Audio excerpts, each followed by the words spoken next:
marches on, and the age of a new king draws nearer. Today, we're getting to the tower to do what we set off to do all those days ago, but not before finally getting my tolerance to rank free. After reading the book on my way there, we actually finished the book as well, so that was quite nice. What wasn't nice is Katharina has come back for another round of her getting her ass beaten, so let's just get into that. It's you lot! I've been looking forward to our next fight. What? You want another round? Well, you're only gonna get the same answer from us. We're not losing to anyone. Yeah, I get it. I know we're both serious about this. That's why I trained hard. I mean really hard to get myself ready. I swear I'll win. And then make all of you my allies. That way we can pave the way to a brighter future together. Step up then. Is your side ready? There's not much I can really say. She doesn't change her style at all between all of our duels, just dealing more damage and healing more health, which doesn't get her that far as Stroll finishes off quite handily. Swordmaster! I'll cut you down! Why? I trained so hard. Oh, come on! Why can't I win?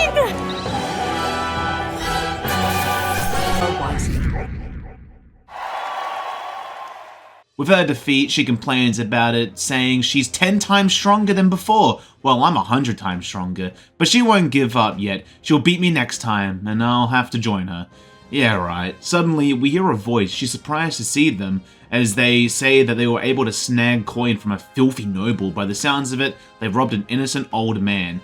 She's shocked, asking, weren't we only hunting evil rich people? He just responds that they're all evil. They just live in luxury while exploiting the poor, adding it's now their time. Why wait for her to become queen? We've got enough people that are willing to fight for her dreams. But she disagrees with that because the fact you have money doesn't make you bad. He brushes off, asking if she's hearing herself. If they don't, who's gonna lift up the parapet? She doesn't like the idea, asking for my opinion, and I agree, that's just blatant thievery. She's happy I'm on her side, as her fans don't listen, calling me a fanboy.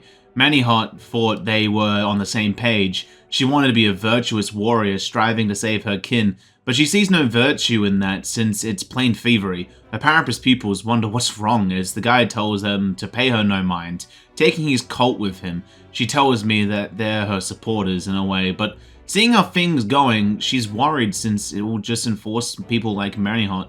She's even having second thoughts, thinking if you've stolen coin to someone, you're saying thievery's okay, and eventually he'll be a nation of thieves. Unsure it's the world we desire, and I gotta agree with that. This talk has made her decide the crown is too heavy for her head, thinking I should wear it, thinking I will be a better ruler than her, which is when I explain I'm in this for someone else to be ruler.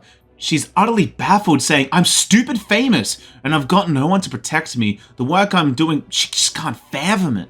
But that means there's someone else out there like me, seeming happy with that as she's going to cheer me on, and a bond deepens. She knows that sadly she can't just back out now. She's got people hoping in her. She can't just stab them in the back and ditch them, though she will like to face them rather than building a society on blood, wanting some time to think about it as we go our separate ways. The party descends upon the Forsaken Tower. Is the decision to pursue such a beast one of bravery or something else altogether? The gauntlet runner stops in front of the imposing structure, its glare already making itself known. Will they be the ones who discover its truth? We make it to the tower, and there's some pretty strong enemies in here, like the big ogre-like creatures come to mind. I try to break through them, but looking at their level and stats, I noped out of that so bloody fast, instead fighting the boss. Now, I won't lie, the fight took a pretty long time, about 8 to 9 minutes to be exact. It was a lot of stat changes between me and the boss. It would decrease our attack while bolstering its own, so I would decrease my own stats while dropping his by all sorts of methods. Heisme was a debuffer, with Stroll and me being buffers of the group. Hulkenberg had no great ways to damage him. I kinda wish I had Thief maxed out right now, but alas, I didn't, as after a long ass time, Hulkenberg dealt the finishing blow. Stroll, you gotta aim better than that! I will fight with pride. We're looking good here. Let justice prevail! Pierce through them!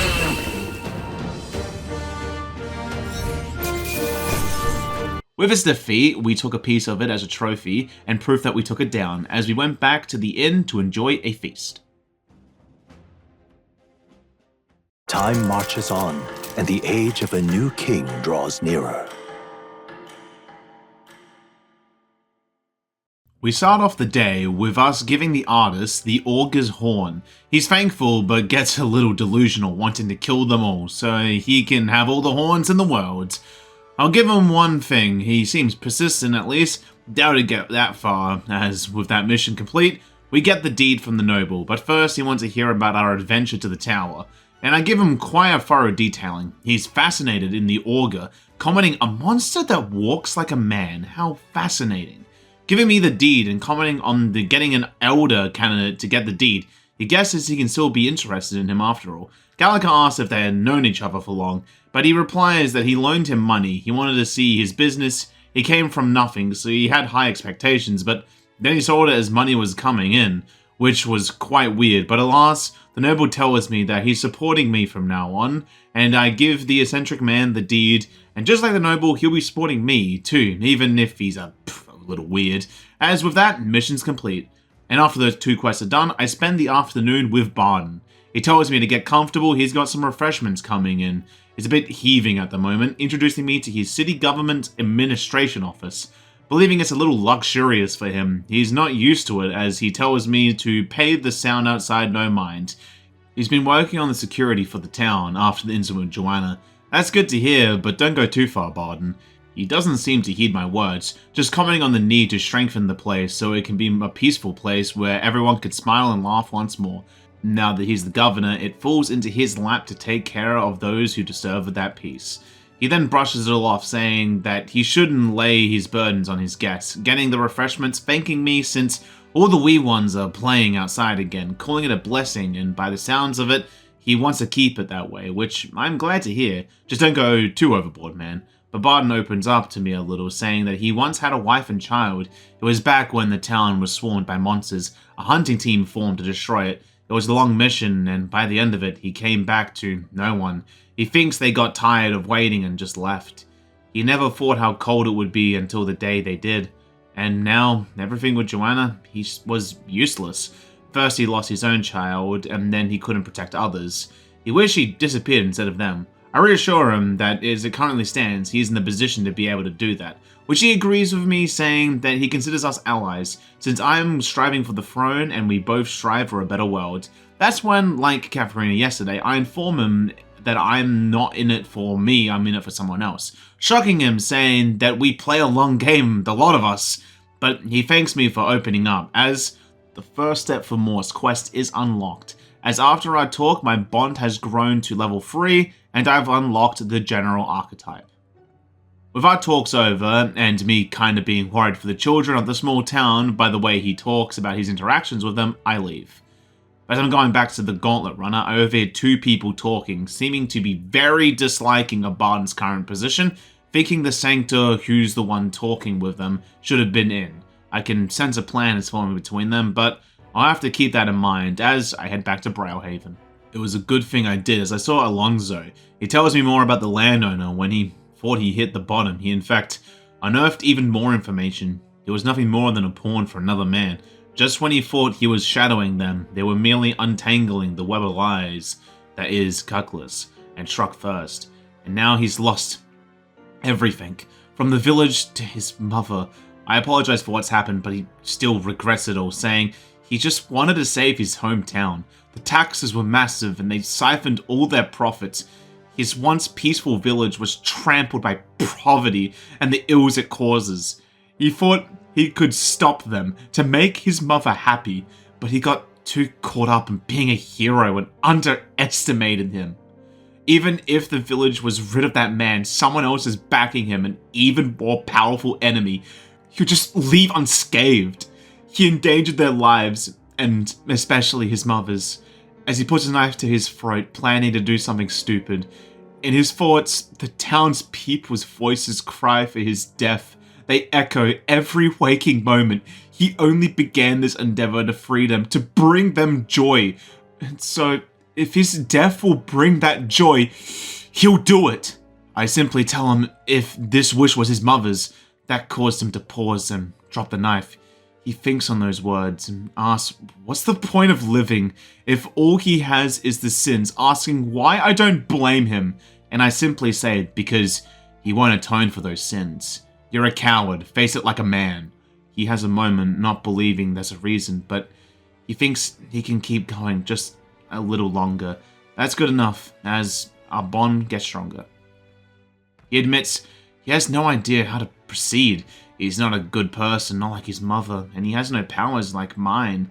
He thinks on those words and seems to have an idea, going back to his crafty ways, thanking me and realizing that as long as I'm here, this world is his to fool. It seems I've given him the strength to plan for his next stunt, so that's good at least, as we go our separate ways for the time being. Time marches on, and the age of a new king draws nearer. Today is the day we secure a route to Luis's personal quarters as we enter his Skyrunner. We go to the quarters of the new recruits. We're going to have to work our way up as the guards won't let us past a certain point. But talking with the other guards, they seem to be weak to a good old drink, as it gives Stroll an idea, going up to the guys and building them up, calling them stand-up blokes and wishing to learn from someone as esteemed as them, inviting them for drinks, and they actually fell for it. Guess it comes with the title, he can convince a crowd, but this comes with a small issue as Heismay thinks that we shouldn't go as a group, just one of us will do. And I get asked for my opinion on that, and Heismay is the perfect guy for the job. I mean, do I really need to say? But Hulkenberg brings up a point of if he were to be caught, he can't make up an alibi since there's no Ujifs in Luis's ranks. I guess that makes sense, and it leaves me to do it, but then again, there's only one Yelda. But I guess I'll just get to work sneaking around and knocking out the guards, so we can open a path to taking on who's waiting inside. It appears to be Xanth, as he's shouting on us and we try to give him a small bit of convincing on giving us the key, just to borrow it of course, but he just calls that all daft, and that's when it leads us to more physical means challenging him to a fight, as he tells us bold and stupid, adding that he'll beat some sense into us, knowing that we ain't gonna learn nothing lest we get hurt. So he's gonna clang our heads together. Draw and have at me! We're in deep trouble if we let him call his allies. Strike fast and take him out before he can do anything. Now, show me what you can do. On guard! All the fights following up give me merely 3 turns to get them done, and he's quite strong, so I get to applying a simple attack buff and dealing damage directly from my HP with Hulkenberg. It's a tad risky, but he doesn't deal too much crazy damage, especially when I burn him, his one weakness, dealing even more damage per hit, as a combined attack with Stroll and Heismay does the job on the 3rd turn. Witness our strength! Coordination is key! Not bad! He's shocked by it all, asking what a power is, as Hulkenberg asks for the key, but he won't give it as Stroll threatens him with telling Luis about his defeat, as it's not becoming of an officer of his station. He immediately folds, and with that, he tells us not a word to anyone else, as the key is acquired, and we move on. We reach a crossroads and must choose between Seba or Glycol. Gallagher didn't even need to say what I was facing, because I already decided when I heard about their abilities, heading for the port and dealing with the guards there, getting to the door, and obviously instantly equipping Magic Knight on Hulkenberg, and we go inside.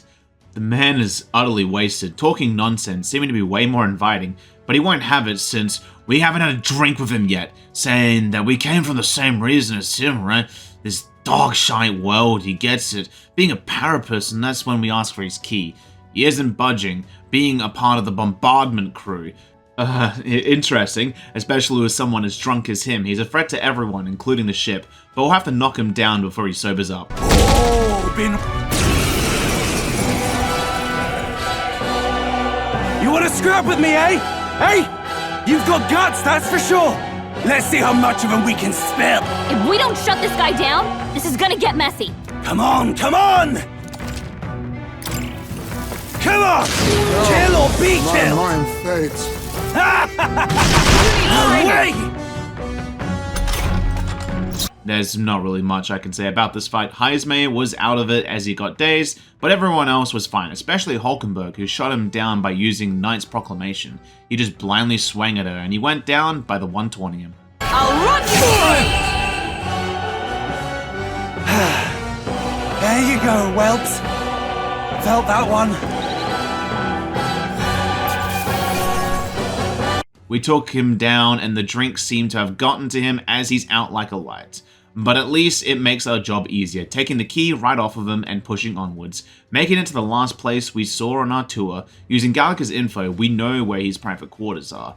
So we just need to go to the door downstairs. And we just gotta scare him with a little lightning, so it won't be that bad. Entering the cockpit, alas, it's full of guards, so no opening that can of worms. As we try and play it a little sneaky, but alas, all the ideas we had will likely not do anything. Some of them are pretty silly, all things considered, until we get our best option, a distraction. We just gotta hope our allies can come in clutch. This is bad. Damn it. Oi!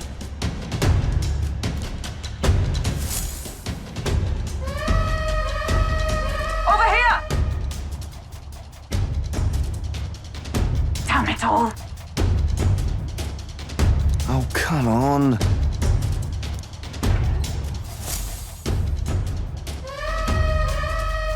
Give me a hand! Hurry!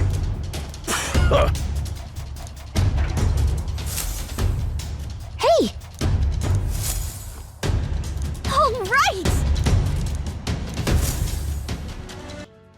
I don't know how they did that, probably best not to, as we face the man and sure enough he is really infatuated with Juna. Like they say, he turns to see us confused as the guards were all gone to check up on the alarms, but we introduce ourselves as the new recruits, Turing. He asks if we're the very same who talked to Juna. I say that I love her. He thinks of me now as a kindred soul, as he seems distracted with our combined love for Juna, which I don't. Maybe that's why he summoned his ally using his mind, a stickler of the rules, asking for our name, rank, and purpose. I say I'm simply lost, but it's not gonna work, as the gears in the love-struck fool start to turn, and we've got no choice but to fight. I'll handle your insolence. Come at me!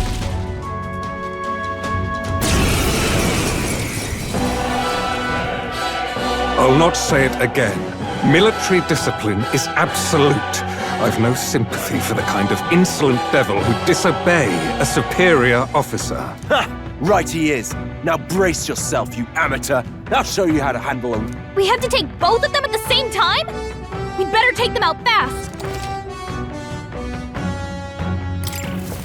I'll wipe you out! Only a flesh wound.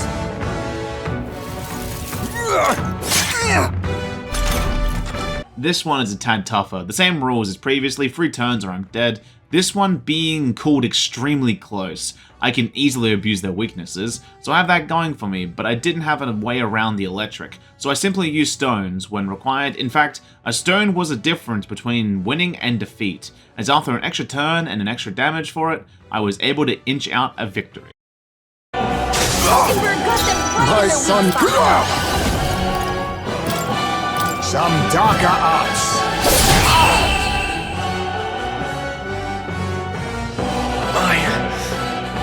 Count Louis trusted us to handle things in his absence.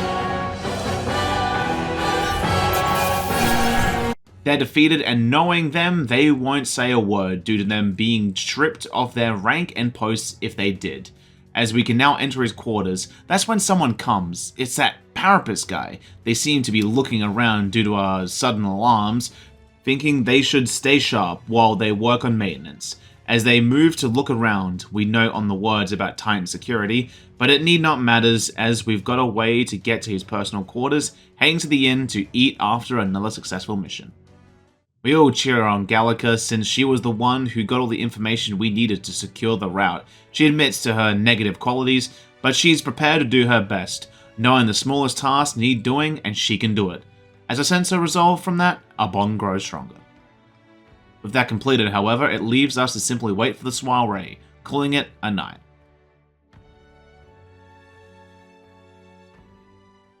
Time marches on, and the age of a new king draws nearer. The day starts, and with the wait for the soiree truly starting, I decide to go with Stroll to the ruins of Halia. We sit on a bench looking at what's left of it. All he says is that he believes that he is truly blessed with good fortune, born into nobility, living a simple childhood, and surviving a human attack. Not just that, he's met people he trusts. He's further blessed with friendship. It all frightens him sometimes. He questions if he deserves it all. I personally think he does, and he believes it hearing from me. He thinks he was only able to help the people here due to his parents' wealth. Their money just so happened to be at the capital, and the people of Halia were too. I think he should be happy with that fate working out that way, and he agrees, not regretting using all the money he had to help with them. Given another chance, he would do it again, but his only regret is he believed he defied his parents in a way. I think they had done it themselves. He's unsure of that. However, even during the attack, his parents shielded him from it all, telling him to get to the capital. But then he thinks about it. His parents wanted him to flee there, and the merchant there had the inheritance, thinking it may not have been a coincidence as he thought. I tell him that it was all set up by his parents. This started to shine a light for Stroll, realizing what he meant. The family treasure wasn't the inheritance, but the people of Halia, saying his family's mantra, "A nobleman is the shield in his people's hands, durable enough to protect them, but light enough to carry, else what value does he have?" Realizing he finds ways he never understood his parents. I think that they believed in Stroll. He thinks on that. When they were around, he saw himself as a worthless son to them. But I say that he's honored them with how he's led his life. He asks if I'm sure, and I nod. He replies for his parents to leave the people in his hands. No, leave the fate of the country to him. He's having a sentimental moment, saying that someday he will restore Halia, and everyone can return to live in peace. And he won't let anyone take that from them ever again. But it's not about his family. The tragedy that happened on his land mustn't be allowed to happen anywhere else. On his pride as a noble, he swears that. I believe in you, man, as our strong bond as fated brothers reaches its peak. He thanks me for everything. Hope is only a step behind a clear conscience. His parents' mantra has never been more clear to him, and when I step forward, I should know that he'll be one step behind me. Look back, and I'll find hope. And he asked me to never forget that, and of course, man. And as our strong bond has reached its maximum, I have the full support of Halia, bringing my rank with the populace to 26. During the night, it's time to see the game plan with Alonso. He tells me that he's discovered the landowner controls all the trade in the settlements around his village, so he comes through the town. He heard he's going to be there next time, so he's going to nab him. I ask him if he's going to kill him, but he promises to behave himself, for now at least, knowing it'd be impossible to catch him if they were to do it on the street, thinking we'll force him into the forest, so there's no witnesses.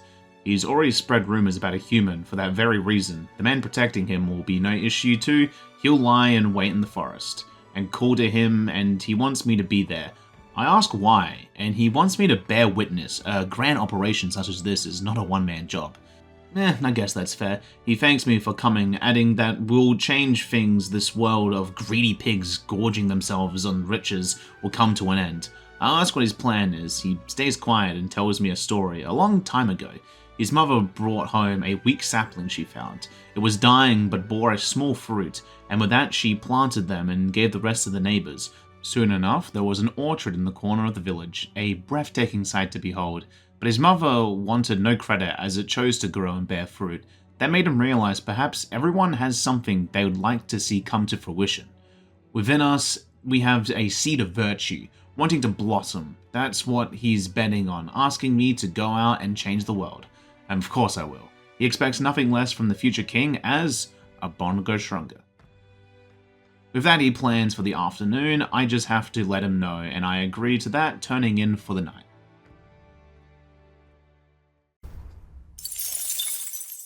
Time marches on, and the age of a new king draws nearer. Another day starts, and the guys at the Colosseum are having a certification battle for new fighters wanting me to fight some special monsters. It sounds interesting, but I gotta beat it fast, so I accept their challenge, entering the arena and fighting the Foul Beast. I really don't want to get too much into this fight. I didn't know its weakness, so it took a pretty long time, all things considered. I mean, I did take him down, but it took way too long. So I failed this attempt. I'll have to try my luck tomorrow as I head to the Gauntlet Runner in the night to go to Haizme's village with him. He comments on how it hasn't changed a bit, welcoming me and apologizing for dragging me here, calling for Tadari as he has something to discuss. He tells me he's an old friend and the man who governs the village, but warns me that I will not be welcomed here. But I mean, I'm used to that, and he agrees as I'm an Elden, but he still apologizes regardless. Tadari appears, saying that Haizme is looking grey in the ears. He reports that years were only kinder to him, knowing of his departure from the Knights, asking, "Who am I?" And we get some introductions, and he asks if the race for the throne is why Haizme's here. He shakes his head, saying he's come for the cemetery. He's finding a place for his son to rest. He understands, seeming to be a little somber tone, as Haizme replies, he passed away before he could take him here. At least thought he may rest him somewhere in a view of this village. Commenting on his love for the wind, on his face, knowing his son would love the hill, but unsure if the villagers would accept. Personally, Tadari loves the idea, but also worries that Haizme is right. He's unsure how they'll respond, as Tadari takes the urn from him, thinking it may offer him sympathy from people who are less accepting, as Haizme agrees. With that, Haizme shows me around, specifically a spot he used to train, commenting on the claw marks on the tree. He did that bringing back fun memories, and due to that, he'd been swarmed by bugs on top of the tree, and he'd winch to Tadari. Guess he was always like that. He asks if I have trouble imagining that, but honestly, not really. He then stops and comments about the shadows. He hears the voices of the Ujif in this village, asking me to stop and listen out myself. I do that, and yeah, they really do not hide the disdain for his arrival. He expected this would happen, as if they say no, we'll have to leave with no fuss. As Tadari gives us some good news, that they didn't have any problems giving his son a place here. That was until a young Ujif says that it's missing. We're shocked. Tadari asks, what's the meaning of this? But the voices can be heard. I get annoyed asking them to show themselves. That sound was the three, as Tadari apologizes, not excusing the other's behavior. Haizme sees that the village hasn't changed, thinking he should have expected something like this would happen. He became an outcast, and started thinking perhaps losing his son again is what he deserves, but thanks me for standing up for him, as a bond grows stronger. Haizme asks if he should search the village, no stone unturned, but he thinks that would provoke further offense. But he has no time to waste. Tadari is on his side, but with how the village is now, he believes Haizme should return another time, which pains his heart, but he relents. We'll find out, Haizme, I promise, as we return to the runner. Time marches on, and the age of a new king draws nearer. The day starts off with me giving Maria some of Neris's drawings. The first one, the former town struck by crystals and humans. She feels sad about it, asking if anyone still lives there. And then the drawing of the waterfall with the former kings. She asks me if waterfalls have always had faces under them. Well, I think this one's a unique circumstance, Maria. But regardless, I want to hang out with her. She decides with a somber face she wants to go to the cathedral. Fabian said that her father is looking down at us, and she thinks she can connect with him if we went there, and I agree as we go. It is still in ruins, but she does not care, finishing a prayer wondering if her father heard it. I ask what she said, and she says that she told him that she's sorry. That confuses me, and she adds that she thought her father abandoned her, but was wrong, so wanted to say sorry for that. She talked to Fabian about a lot of things since we last talked. She told her about her father, how lonely she was after his death. She listened and she realized she was wrong. I'm sure he would be happy to hear. She agrees and then asks if she can do what her father did too. Is she gonna shank me? Though it seems Maria only knows the make sure everyone is okay part, not the stabbing and murdering part. She wants to make sure, just like her father, that everyone is okay, just like her. But then she realizes that she can't fight, but I say that she can perhaps make others smile. She asks if that's all she has to do. Reinvigorating her, she's going to make Fabian okay first. She sits down and thinks on something that would make Fabian happy, and we decide on a new sign, since apparently the current one has been beaten by the weather. Asking if she makes it pretty again, will it make her happy? I confirm, and it can even be a big old family. She loves the idea and says that we'll always be family, okay? Calling me one of her treasures. That's good to hear, Maria, as a bongo stronger. She seems to be unsure since she doesn't know any artists. Looks like this is where good old Neris enters the picture. She seems to be happy hearing that she can finally see her favorite artist. But that will be next time, as I head back to the runner.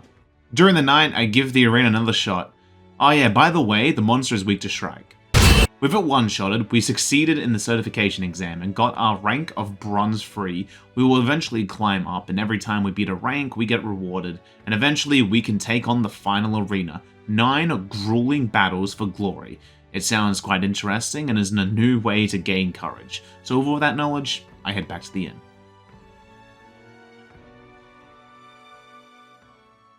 Time marches on, and the age of a new king draws nearer. I headed to Martira today as Barden had something he'd like to show me. He shows me the newly rebuilt town gate. Not just there, however, but all the entrances. Not only that, but he's doubled the guard and then have them patrolling around town, since no one should do them harm. But now, if this is done, he can focus on the insidious threats plaguing his town. I'm a little worried, as that sounded tyrannical, and what he says doesn't help ease my worries in me. But I'll have to wait as an irate man shouts at him, asking, "What's he doing to this town?" We see a man, seems noble in nature, asking Barden what's this special taxes plan of his. He replies that it was necessary to build the gate he sees, but he retorts spending people's money so careless they don't have such defenses, asking if he seriously believes if they will be attacked. But Barden thinks that they should be prepared for anything, and besides, he asks about him doling out funding from donations to the town's leading figures. Surely he had cause. He is shocked, asking, "How do you know about that?" But Barden continues that not just that, but he actually managed to get some of that funds, and is why the barriers were completed in such a hasty manner. Thanking him, the man gets mad at Barden storming off in a huff, and knocking a poor kid down. Barden tries to comfort the boy, but he really isn't good with children. As they cry, the scary armor is talking, running away to their mother. Barden is left to ask himself if he's really that scary, but he thinks they've merely fallen victim to Gasserix's machinations. Barden's gotta realize that he's just the bane of every child, which he admits it's his fault, but he shudders on the thought of a man being governor. Originally, he thought he would be a good man and wanted him to rule, but in truth, he's merely a scoundrel wanting pure control over the town, thinking that he may be a bad judge of character. First Joanna and now him. His naivety seems to invite these tragedies, but then tells me he has a spy on him. But I'm unsure if that's wise, but I think he'll be alright. But as I've said previously, I'm a little worried on his methods becoming a tad dictatorial. But the same old gentle Barden seems to still be there. He's just a little aloof, as our bond grows stronger. And my worries seem to be somewhat validated, as the villagers common on all the guards' stairs sign to be unsure of Barden. I think things will heat up soon, but for now, I head back to Browhaven. And when I got to Browhaven, I decided that I felt like listening to the Masari woman about her culture. It was an interesting talk which boosted my tolerance, and it continued throughout the night. Time marches on, and the age of a new king draws nearer.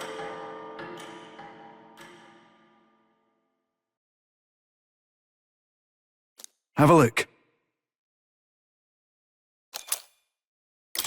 It's morning, I'm going to be spending it with Alonso. It feels weird to hang out with him in the morning, but it's a good cause as we go to confront the landowner. It seems Alonso's initial plan was a success, shocking the landowner, asking what his plan is. He tells him that he hears his daughter Fanny someone. He believes their name was Cuculus? That surprises the man, as he asks if he said his goodbyes to his daughter before he left, or has she gone out somewhere? That shocks us both. I'm not sure what his game is, but he simply tells him that the fate of his daughter depends on him telling him to order his guards to give us some privacy. He agrees, defeated, Under our arrest, he asks if we want his life. Alonso replies only if he's offering it, but he wants to know where his heart truly lies. He's confused as Alonso explains that to get here, he had to use everything he had to look into him, and what he found was discomforting. You've committed many atrocities, but yet the villagers respect you. He assumes that he used the money or perhaps force to make them submit, but he's wrong thinking he has a true intention this whole time.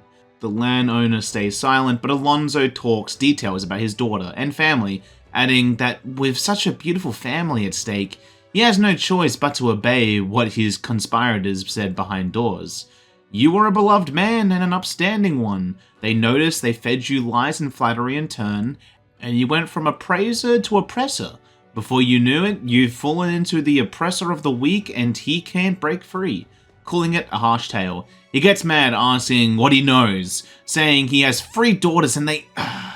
Alonso asks if he wishes to see it all over. He agrees, wanting to leave ages ago, but he doesn't have the power to do that. Alonso, hearing that, thinks it's quite familiar, asking where he's heard that before. I say that I have no idea to mess with him, but alas, he thanks me as if he didn't meet me, he would have gone down the same path as the man beneath us right now. In fact, Alonso is quite nice, all things considered, asking if he would like a chance at redemption. He will set his daughter free and assist in letting him atone, as long as he agrees with his terms and cooperates. He takes a short pause and finally agrees. That's when the big reveal from Alonso comes. He has nothing to do with his daughter. In actual fact, he's never actually met her. That shocked him as he continues that he must understand why he said all that, right? He took a gamble on what he truly desired. And with that, we go their separate ways with the landowner for the time being. It seems that Alonso was able to get an ally in all of this, but I'm surprised that his bet worked out. But I guess in a way it's our bet. With that over, however, he thinks that he always ran away when things looked bad. Even when he tried to die, he was merely running from his sins. But I was able to help him figure out what he wanted, admitting he is a liar and cheat, but yet he hates those who do that. He hates the framework of this world and became the deceiver he is now, saying that what's going to happen is the greatest thing the conman Alonso will ever do, adding that while I create my utopia, he'll pull the wool over the world's eyes and take it for himself. I'm unsure what he means by that, but I'm glad he's back to his old crafty ways as a bongo stronger. He knows I'm dying to see what's next, but I'll have to wait for that as we go our separate ways. During the night, I went to the arena since I can go there as long as the weather isn't raining, and we face a horde of Gobrons. This reminds me of the bounty I did about a month ago, but compared to them, I am way more prepared as it only took a few turns, and the king being a pain in the ass just like before, but Heismate landed the finishing blow. Face me! Some darker arts! With their defeat, my rank in the arena is now Bronze 2, and I got my courage boost for completing it, which I am happy to have as I head home a victor. Time marches on, and the age of a new king draws nearer. A new day has begun, and it will be spent with making the sign with Maria, taking her to the Master of Arts, Neris. We've told him the gist of a present, no cheap trinket, one that needs his touch to create. I confirm knowing he's the best at the job. He replies that we've got his interests, so he'll be happy to oblige. That makes Maria very happy as Neris looks at it asking if Maria perhaps made this, saying he is thus inspired. Such lovely line work and vibrant colors. Calling her a budding artisan, knowing this sign will brighten up even the gloomiest of avenues and greyest of boulevards. That makes her blush from the compliment as Neris gets into thinking of a fine cut of wood that will help with his plans. He's in his own little world as me and Maria talk. She can't believe he's going to help. I'm glad we asked him, and she is too, but she does worry as she didn't ask Fabian first, so isn't sure if we'll be a bother, but it's too late for any form of worry as Neris is done and we get going. He informs us that he's going to install the sign now. And sure enough, it's done, and it's sparkling and glowing. It's quite beautiful to see. He calls her observations astute, adding there's more to her than good looks. It's built to last, adding he's outdone himself once again, thinking that we'll agree with him. And I gotta admit, I do, it's really good looking. That's when suddenly we hear Fabian coming home, wondering if Maria's home, and notices the sign. Maria tells her that she heard that the previous sign was too old, asking if she likes the one that she made, and said Fabian is shocked to silence, asking if she made this for her, adding she adores it. It's a truly wonderful sign, so well built too, the perfect way for the inn to greet new visitors. Looking at all the smiling faces, if he could see her now, he'd shed a tear. Maria is shocked, asking if she's crying, but she responds that it's just quite bright, her eyes are merely adjusting, but then asks if we should have a feast on the house to thank us for it. Neris, the good chap, couldn't turn that down. He's gonna drink a droplet and pass out, but they go inside, leaving me and Maria. She's glad it worked out. As I say, mission make sure everybody's happy was a huge success. She realized that the sign sure did make her okay, huh? She said she liked it, but then cried. Do people cry when they're happy? Those are called tears of joy, Maria. Though, I know she wouldn't know what they are just yet. But she's just happy that Fabian was happy, asking me if she's like her father now. Well, you're not killing, so I'd say you're outdoing him. She blushes, saying she's not that good, asking if I'll come back and help her more, as when I'm with her, she can do her best. Adding that when I gave her pictures from my journey, she always surprised, but she's never seen places like that, only the capital and the sky. It makes her really happy to see them, and she wants to make everyone else have that fun too. She wants to give that feeling to everyone. I know you can do it, Maria. You can make everyone from the young to the elderly happy. I mean, Neris is a fossil at this point, so I just know that you can, as a bongo stronger. Suddenly she feels down, hoping that the starving Parapus boy is feeling okay. Suddenly, Fabian asks for help inside, and she's a good girl and helps, as I'll leave her to it. And during the night, I go back to the arena. This time we're fighting the enemies normally, so no turn-based combat to accompany us. This time, which means it was a cakewalk. This game's combat outside the JRPG is quite simplistic, so it went down fast, making me now Bronze 1, giving me my rewards and my courage boost, and I call it a night. Time marches on, and the age of a new king draws nearer. We're changing it up today, doing the arena first. We're one away from reaching Silver 3, so let's get into it. This time, however, only I can fight it. It's against two relatively weak monsters, but by myself, it might actually be a tad challenging. The thing that didn't make it any better was my horrible luck when it came to hitting. I will admit, this took longer than I was expecting it to, but eventually I got a good run. But it was still quite a slug. The butterfly was actually weak to my win, so it went down pretty easy. But it had status ailments on its side, but enough resets helped me out as I finished the bee off with a wind spell. Come forth, royal soul!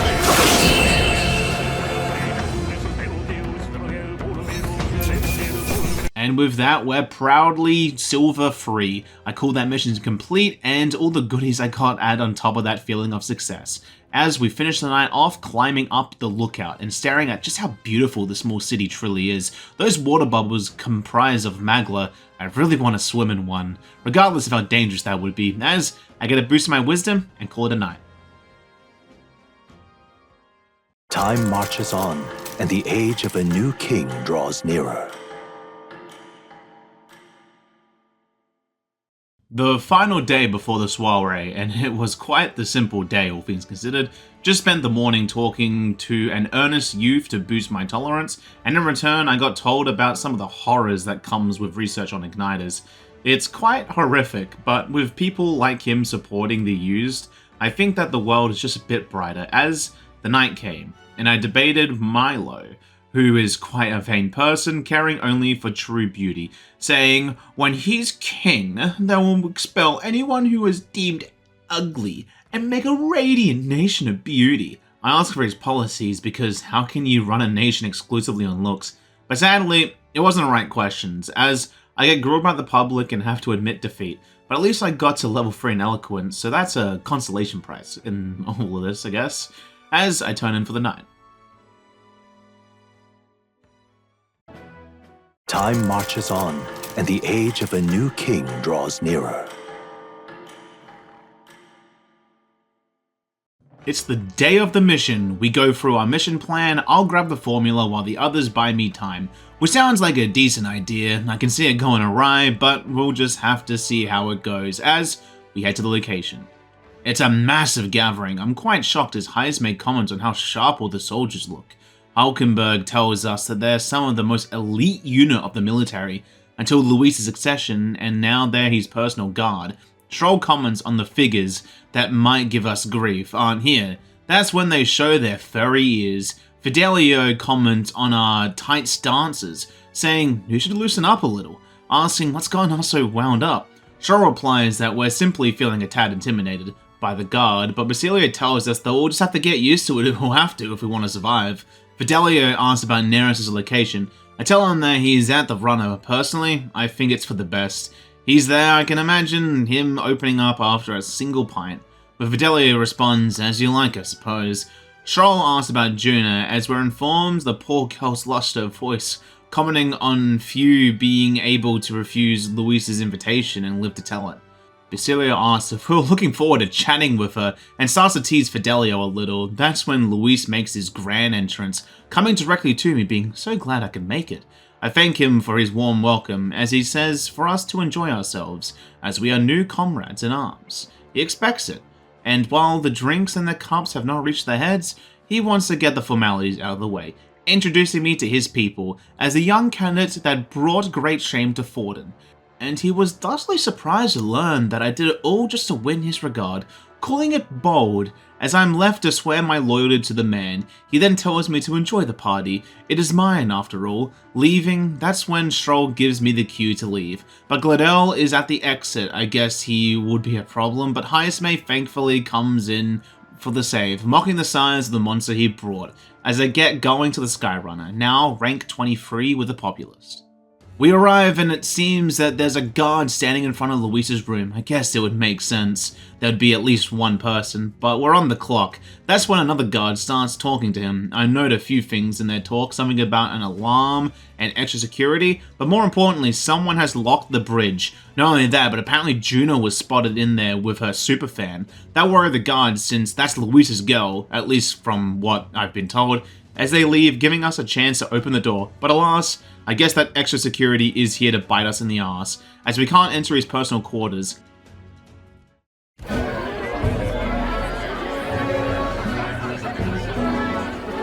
Now we just keep up the charade as long as we can.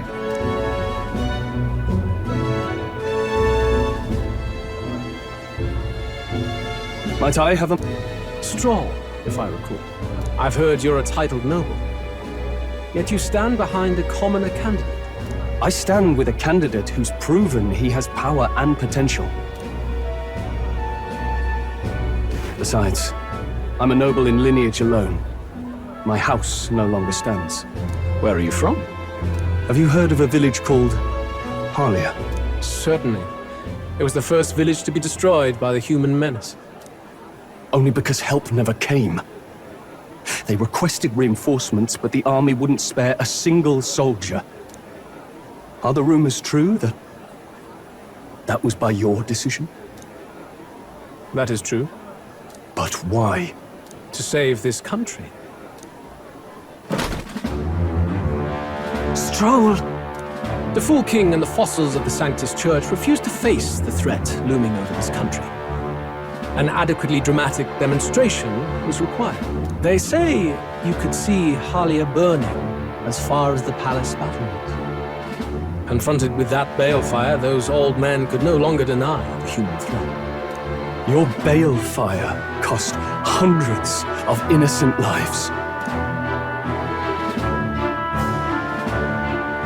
Do I offend you? Are you repulsed? Surely it helps you realize that you can protect nothing without power. The natural blessings you enjoyed are not infinite. Few have the luxury of living with no need to struggle and harm just to survive. But our nation would have you believe such hardship is born of moral weakness. So the punished are punished further. They die in silence like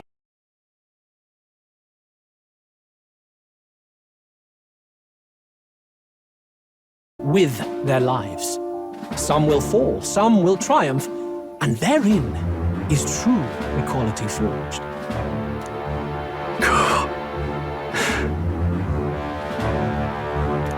I am not one to stand idly by as history is wrought. All their sacrifices, and yours, shall not be in vain. A valuable conversation. I do hope you enjoy the party.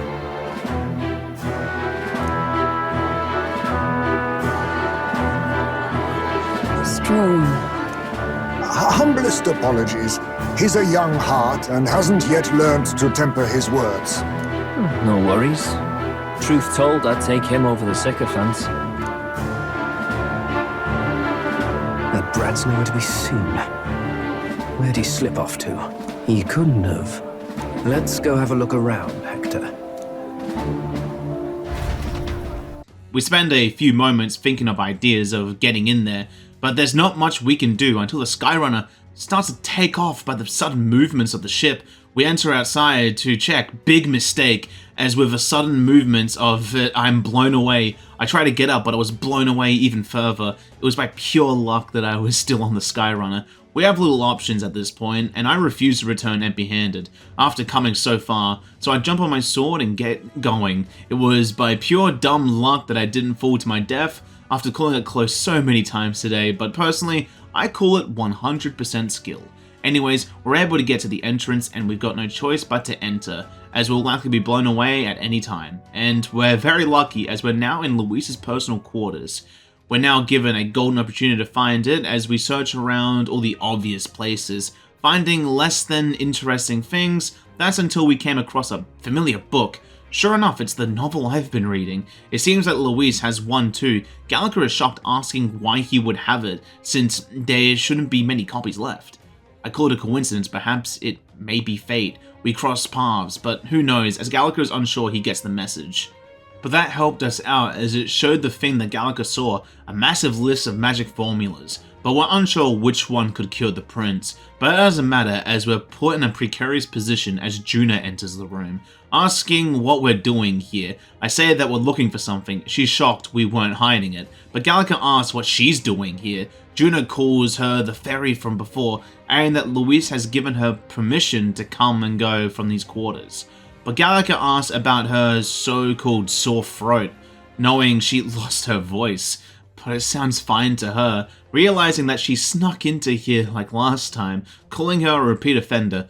Juna lets out a sigh, commenting on losing her touch, as she corners me on the bookshelf and tells me that if I remember that she said that she'd keep her eyes on me. Well, she's gotta admit, she likes what she sees, asking me to keep this a secret, and she'll of course keep it a secret about me too, as we're accomplices in this now. I ask her for her plan, but she tells me that it will be mutually beneficial, and then asks that Gallica cases the place first and leaves me to slink in after, calling us pretty sharp. Gallica gets mad at being insulted, saying her name is Gallica. That shocks her, seeming to know what we're here for. That's until... Someone's coming! Well, well. The occupant's absent, but the door's locked. I see why the guards are in a panic. There's no use hiding. This is quite a turn-up, isn't it? The runtime might have figured for a rat, but even Milord's favorite little songbird? What a scandal! And when he hears it from me, maybe I'll finally get some recognition around here. It seems I've underestimated that man, as the plan is starting to fall apart, like Gallica said, but Juna just calls him an idiot, as he could have locked us in here. But she informs us that she can handle this, just saying that the box we found has the formula to break the curse. She knew we were here for it, saying for us to take it and run. As she leaves to chase Glodell, Gallica asks who even is she, but she'll tell us if we survive this. I guess that's fair, as we give chase after her, which was a good idea as I hear her screams out, which I follow the sound of as Glodell has taken her hostage. She calls us soft as he admits he didn't expect us to come and save her, but he baited Juna nicely, after all knowing that this means that we're working together, thinking there must be a good story behind this. But he wants justice for his name being dragged through the mud, calling for his dog Hector, which has been mutated by the melancholia crystals. Juna asks him why he would hide such an amazing talent. He tells her to shut up, knowing he isn't strong. He isn't some towering war hero. He's just got his smarts. He knows he can only win this through foul play, wanting to be worshipped, but every time he wants someone to surpass him in everything, which includes that bastard Luis. He's been a thorn in his behind, but it all ends starting today. He'll offer our heads on a silver platter, and then one day, he will be the rightful ruler. Oh my, you're pathetic. I told you to shut your damned mouth! Go, Hector!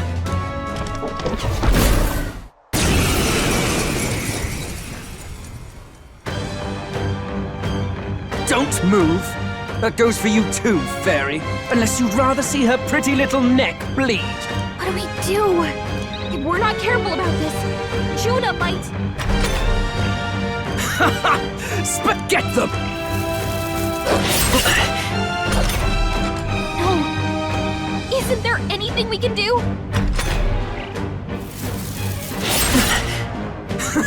You like that? Who's your king now? I am!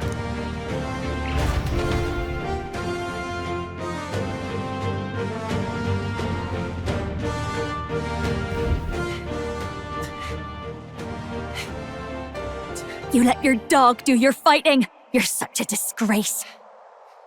He has no pets here. So what's the matter? Are you too scared to fight him alone? A duel?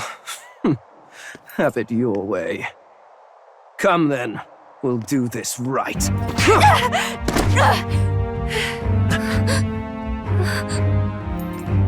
I am Gladel, and you will kneel before me as your king. So, who are you to me? I am the one who would save this country! Well, that worked better than I expected. This is bad. That guy is near the top of the candidate rankings. That means the royal magic will make him invincible to us. You have the right of it. You fell for it. She brought you straight to me. Now I have you. And I'll ensure your suffering is long and painful. But see reason. Juna, if you take my side, I might be persuaded to spare you. Am I not worthy of your affection? I'm more of a man than that bastard Luis could ever be! Over my dead body! I am Giovanni's Cygnus. I am no one's trinket. My life is my own to protect, and I will accept nothing less.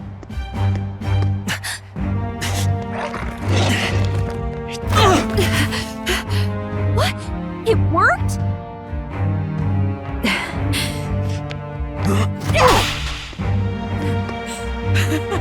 Well, you're not invincible. Damn you! What's going on here? Let me help. Your powers have intrigued me from the start. You and your friends.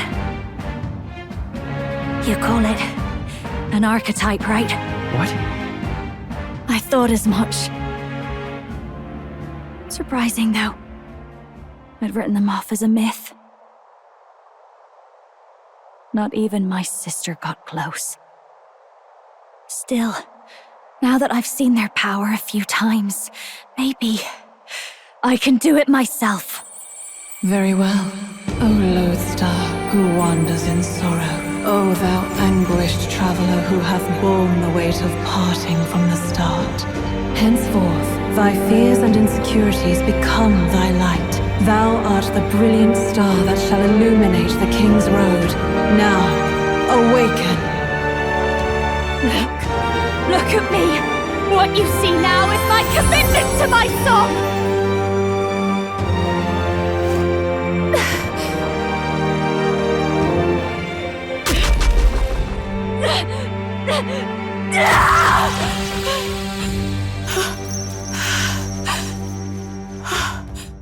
Behold, my voice rises from the depths of my heart!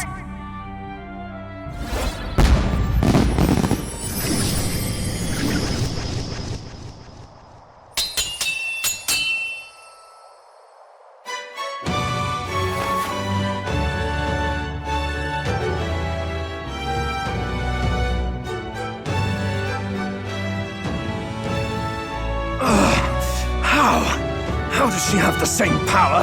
She's just a damn singer! never underestimate a singer!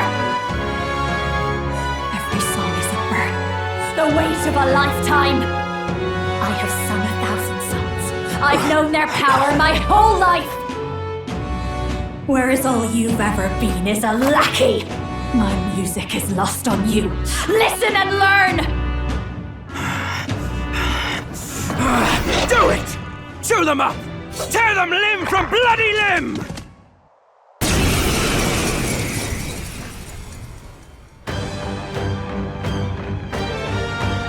I see. So this is the power of an archetype. All it takes is a change of mask, and I can be whatever I want. Poetic, really? Especially for me. That's just as well. You can lend me your strength too. This isn't the kind of thing you can just imitate. You know about... Not much now.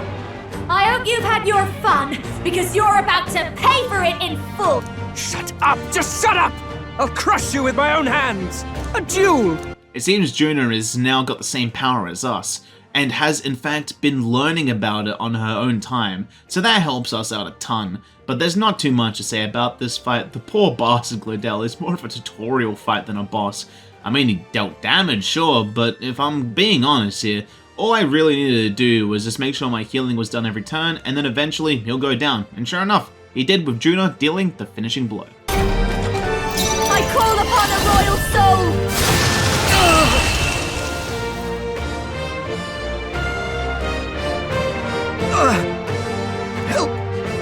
Help me! I give. Please. I'll not say a word about you sneaking in. Just spare my life, I beg you. What do we do? If we let him run off, he's obviously going to rat us out. But killing him would give us a lot to explain. Maybe we should work out some kind of deal. Idiots! It's the oldest trick in the book!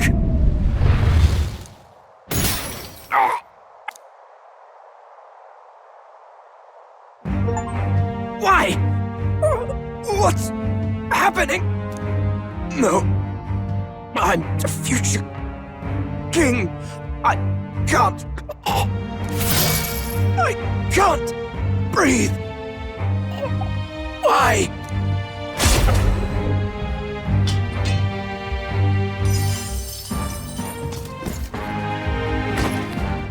Is he dead? So the magic protected us. But why now? What the hell? Dead?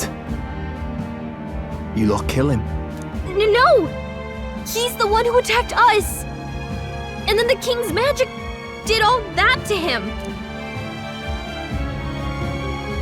That the truth of it?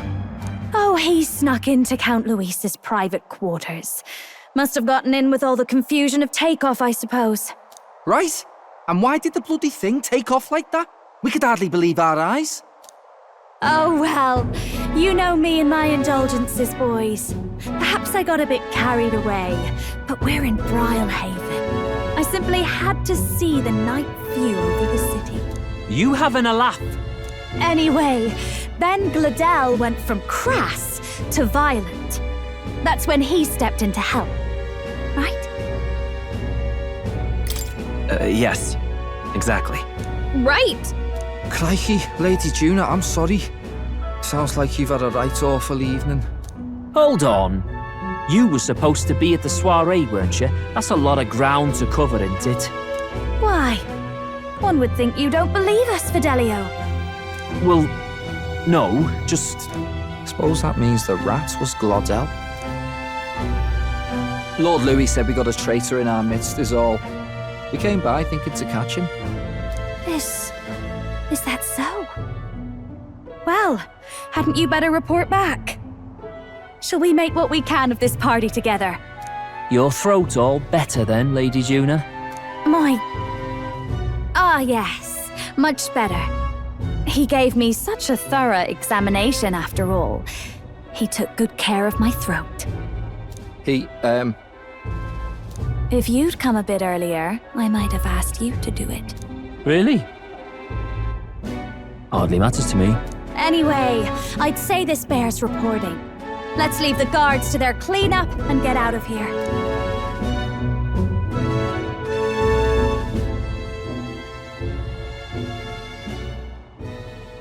Yeesh, looks could kill. We're left to face Luis about all of this. He asks that Claudel was the rat, and he's been executed already? Juna says it's a shame. Fidelio says that we were the only ones who left the soiree early, and by the sounds of it, Claudel overstepped and he had to fight them. But Luis thinks it's the other way around. Fidelio agrees, as Dead Man can't speak, but Fidelio knows that Claudel was a right profile candidate. He knew the king's magic protected him. The story is, he attacked them and then got killed by the magic, which means that I would be protected, which Luis confirms that he received a report that my faces emerge on the rock. It seems that my stunt has gained me some renown. Well, I guess luck is on our side this time. We played a very dangerous game, and thankfully it worked out. But Luis is left to wonder what Claudel wanted to do, asking what he was after. Juno was unsure, as Basilio wonders if he was under Forden's payroll, but he doubts it since he wanted to kill the Godot guy. But Luis thinks that it's no matter, Forden's been kind enough to get the people in a frenzy over this little race, so he'll just step in and reap what he's so graciously sowed. That's news to me. I didn't know he entered the race. He must have announced at the soiree. But from now on, Luis tells me that I shall serve as his eyes and ears. I understand that, as he thinks we will see what scheme Forden will devise as the next task, and lets me enjoy myself in the city. I thank him as I get going. Alright. I got back to the runner and suddenly Juna comes barging in for some reason. She apologizes, thinking it's a tad late for introductions, asking if we haven't told them yet. That leaves us baffled, as Hulkenberg asks if she can assume that she's one of us, and she plans on to stand alongside Luis, but Juna seems to want to cut the pretend on being on Luis's side, as Gallica is left to ask her if she's the other agent Grius has mentioned. That name sounds familiar to her, asking if he was the man who perished at the Grand Cathedral. She apologizes and admits they kept the finer details confidential, so she didn't know who the other agent was, but knows the objective well, needing the curse to be lifted from the prince, and it can't be lifted by conventional means. So we gotta kill Luis or find the curse. Well, that's an interesting turn of events, as she comments that she never expected me to be so young, admitting if she didn't know to look out for a fairy named Gallica, she would have never expected it was me. Gallica is just shocked, never expecting her to be on our side, especially since they're, well, you know. But that's when she confirms that she wouldn't be caught dead in a place like that unless it was to rob him. He merely keeps her around because he likes her voice. He made that very clear from the start, but that's when Heisme asks why she would go this far to risk her life for a mere side job. She admits at first, merely coincidence. She tended to find herself in honored company and happened to be around where a resistance operative was doing some recon. Heisme asks if she was strong-armed, but she confirms she requested to join. Fate beckoned her, and she wouldn't have turned it away. That's fair enough. She just says that she had plausible reason to get close to Luis due to wanting to improve at her job, so it all worked out for everyone. That's quite shocking, all things just to grow. Gotta say, she's got brass balls. Neris agreeing with that statement, not surprised she's got a loyal fan base. But she thinks it's partly due to her heritage as an Adia, but singing is everything to her. To stir even a single soul, she'll take that over 1,000 church accolades. But with that, she's going to stick close to Luis, so that they don't suspect her, and asks if I have any objections with that, but it's fine by me, as we've got another comrade on the battle against Luis. Something that shocks me and Gallica, but I guess the more the merrier, as our bond grows stronger. But with talks over, we need to get this formula solved. But we can't read this gibberish. Stroll remembers Rella being mentioned in the margins. Heisme and Hulkenberg seem to know her. Saint Rella, she was the one who they got help with the prince when he first felt the curse and saved him from certain death. But Stroll asks if she's the best healer. An attack happened a decade ago. The so-called saint looked his age. Juna tells us more about her being a prodigal talent and one of the most gifted at the Mage Academy. Even as a mere child, she outclassed her teachers with an igniter. Gallica asks if she knows her, but Juna is afraid she's out of our reach, since she works in the capital and we cannot leave without getting Luis's attention.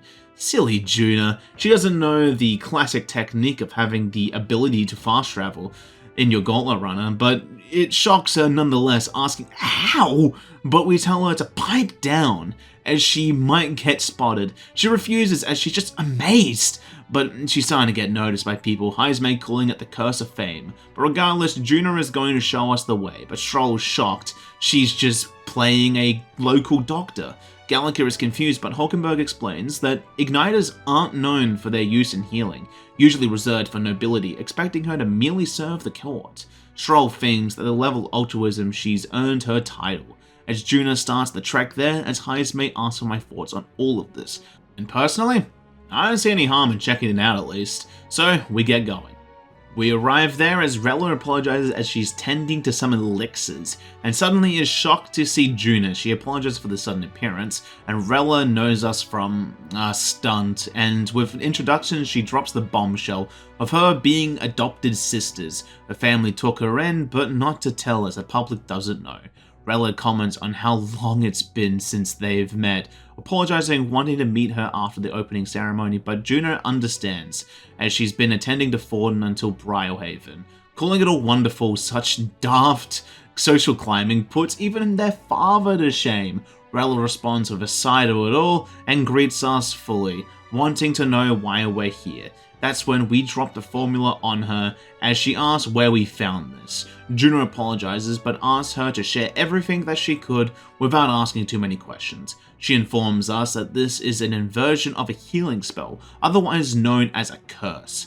That's when Hulkenberg decides to drop the secrecy and tell us that the formula is for the curse that slew the prince. The death of him was a tragedy, one she once paid for in full.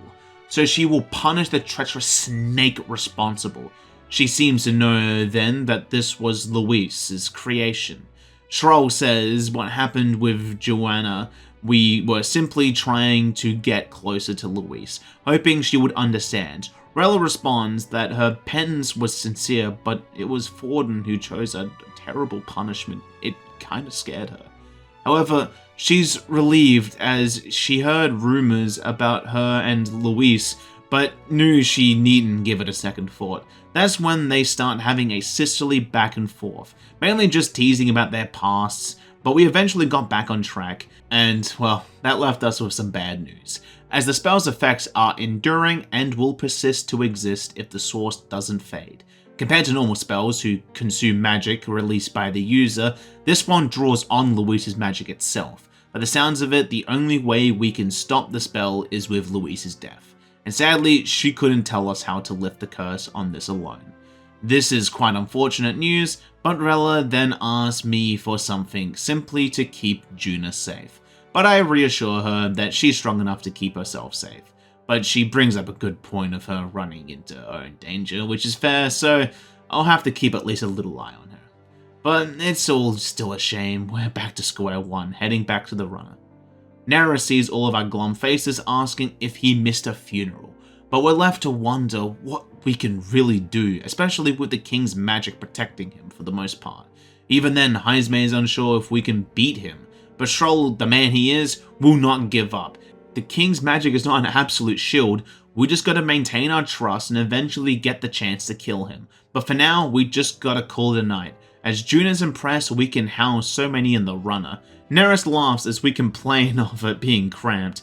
Holgenberg's inner fangirl talks as she apologizes for it not being worthy of a diva, but she is fine with having a bath, so Neris takes her there, and we're left to call it quits for the night. Not before asking Neris what he's been doing the past god knows how long, and obviously it was about the Skyrunner, seeming to remember when he did flight experiments to prove his theories, of course. They failed horribly, but sadly, he got demoted. But between the two of us, the theory's done. Wanting to incorporate it with the runner, but ever since, he's been a tad afraid to actually do it. In case of another failure, seeing it as simply my teleportation magic can take us places we've seen, but for new horizons, we'll need to take to the skies. Well, You got this, man. Eventually, I just hope we're not going to be test subjects for the eventual crash, as I call it a night. That is what I would like to say, but I got fixated in reading my book, as Juna came also in the same position of not being tired, telling me that tomorrow she'll sneak the formula back in the room, knowing that even if he suspects us, he wouldn't know about the teleportation magic. I should probably give her the keys too, but she'll be honest, she thought she was fine doing all the infiltration, but she really wasn't. She finally, after all of this, she can see that she's utterly exhausted, and then thanks me for saving her behind, calling me lucky, as she's rarely this candid, but then notices the book I have, the forbidden text I mentioned in Luis's room, and decides that she would like to read a few pages, and I let her.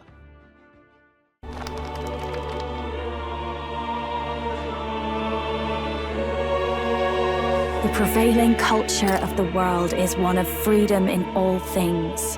No faith, fealty, or philosophy enforces ideology. All are free to create, and all are free to embrace those creations. This culture's influence spreads throughout the world. It is even said that a song of peace was powerful enough to bring an end to war. Oh, how inspiring. It's hard to imagine that a single song could be so influential. I wonder what the world would be like if a song really could reach all people's hearts, no matter their status or tribe. We Nydia, we're all liars, you know. Everyone told us we were inherently worthless, just a fact of our birth. So I learned some glamours to make myself at least look valuable. This form. It's all just a fancy disguise, really. A gilded mask for the world to admire. Or not. No, do forgive me. That was all lies, lies, lies. I don't think it's necessarily a good idea to reveal yourself entirely, but you should always have the freedom to. If these new powers are to give form to my ideals, I want to create a world where we can appreciate each other's freedom. I'll make sure everyone hears that in my songs, no matter what happens.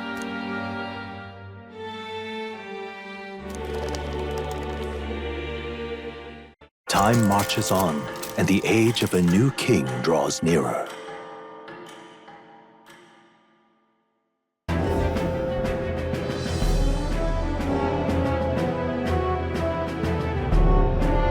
And that's the bell! Thank you for waiting, ladies and gents. It's time to begin the second round of the tournament for the throne! First of all, congratulations to the 20 who have won their places on the King's Rock. You are now officially the winners of the first round. Let's give them a hand! No sign of Luis. Even if he does plan to take over, suppose he's still not eager to play by their rules. I haven't seen Juna this morning either. I heard some nobles say she had a job suddenly come up. Better that the audience doesn't see her with us. Now, at long last, we are ready to announce their next challenge. This time, the task for the candidates is recovering and offering a divine relic! What? A relic? Don't worry, we're happy to explain everything. You'll not want to forget this, so we've arranged for you to hear it from an unforgettable voice. To tell us more, please welcome to the stage our guide, our songstress, the lovely Lady Juna! A sudden obligation revealed, I suppose. Chosen heroes! Your next destination is Altaberry Heights, the capital of the Principality of Montario. You are to gather there by the deadline, with a divine relic in hand to offer the Sanctus Church. Tragically, there are still heathens in this land who choose to reject sanctism. They care nothing for salvation. They cling to strange idols, calling them divine relics, believing them gifts from their eldritch gods. But their rituals are unstable, and their relics just primitive magic tools. It is time we put an end to this misguided witchery. Take these relics from the pagan's grasp and bring them to the birthplace of Sanctism, Altaberry Heights, in Montario. Please deliver them to their rightful place in God's hands. May all our aspiring heroes be blessed with good fortune and the favor of God. I pray for your success.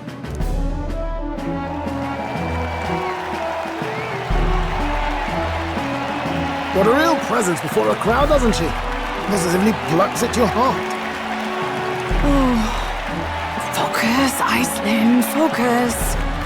By the deadline of the second round, Altaberry will begin the festivities for the autumnal Montario Saints' Day. This two-day event kicks off on Saints' Day Eve, with the main celebrations on the day proper. And this year's event will be historic. His Eminence, Sanctifex Forden, will be personally sealing the collection of the pagan relics. To celebrate, the songstress Juna will be dedicating a ceremonial song. You won't want to miss this, folks.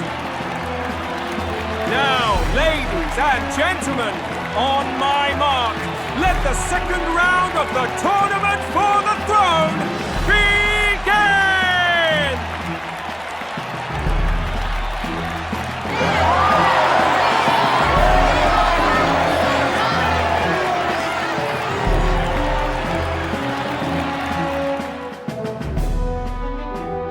They're unabashedly ordering them to steal relics from pagan land now. That's plunder! They would steal our very culture! That candidate's a Mustari. Small wonder he's so aghast. Forden's stooping to a new low. I ask Heisme what he means by a new low.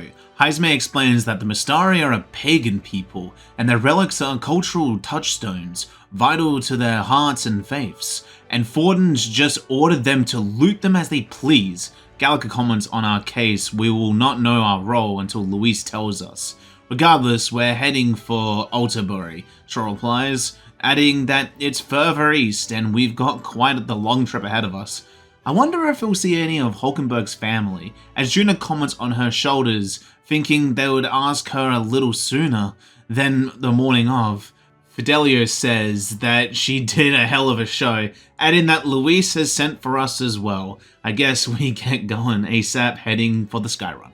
We enter, Juna being as loud as ever. Fidelio finds it quite funny ever since the incident with Gladell. We've been inseparable. Juna thinks that one has to keep one chauffeur in line, asking if he agrees. He's just disgruntled. Basilio tells her good job on getting the gig at the Sanctus Festival. She's thankful but isn't sure if it's worth celebrating. He's confused as she says that she believes it's to keep Luis in check, putting her on stage the whole time so they can make sure Luis doesn't crash the Sanctus Day party. Fidelio gets that, seeing it as an excuse to blacklist her, but Luis thinks that she shouldn't fear it as Forden stews in his own dread. He seeks divine relics is common knowledge, but who would simply give up an idol on par with a god's reverence? He has all but commanded that they take it by force. The king's magic has ruined his schemes. We humiliated him in the public eye, and in one desperate final grasp for authority, he has placed his fate in Luis's hands. His game will soon end, so let's give him the finale he deserves. I ask him what he's going to do. I wonder if he has a way to kill Luis, but he simply asks if he has to hear it repeated. He just wants to kill him. Stroll asks about the king's magic, but he simply states that we'll see soon enough. For now, we need only follow his orders. For our task, we need to grab a divine relic for him. The artifact is a lance known as Dracodios. That sounds important. Juna thinks that the Draco part implies it has something to do with dragons. Luis admits that the lore behind it intrigues him, and we shall acquire it in time for the Sanctus Day and bring it to him. Fidelio asks that it's quite high stakes, asking if he's sure he wants us on the job. Luis reassures Fidelio he has other agents gathering other relics for him. He has no urgent need for Dracodios or us if we fail. Juno replies that she'll tag along so she can keep an eye on us, just in case we try and run off with the relic. Louise comments on her attachment to us. She replies that it's her first formal assignment in his service, and she can act as his eyes and ears. Hey, I thought I were! But Louise is fine with it, saying she may act accordingly. Juno is happy, asking where we can find it, but Louise just responds for us to find our own clues elsewhere. We will have no further from him.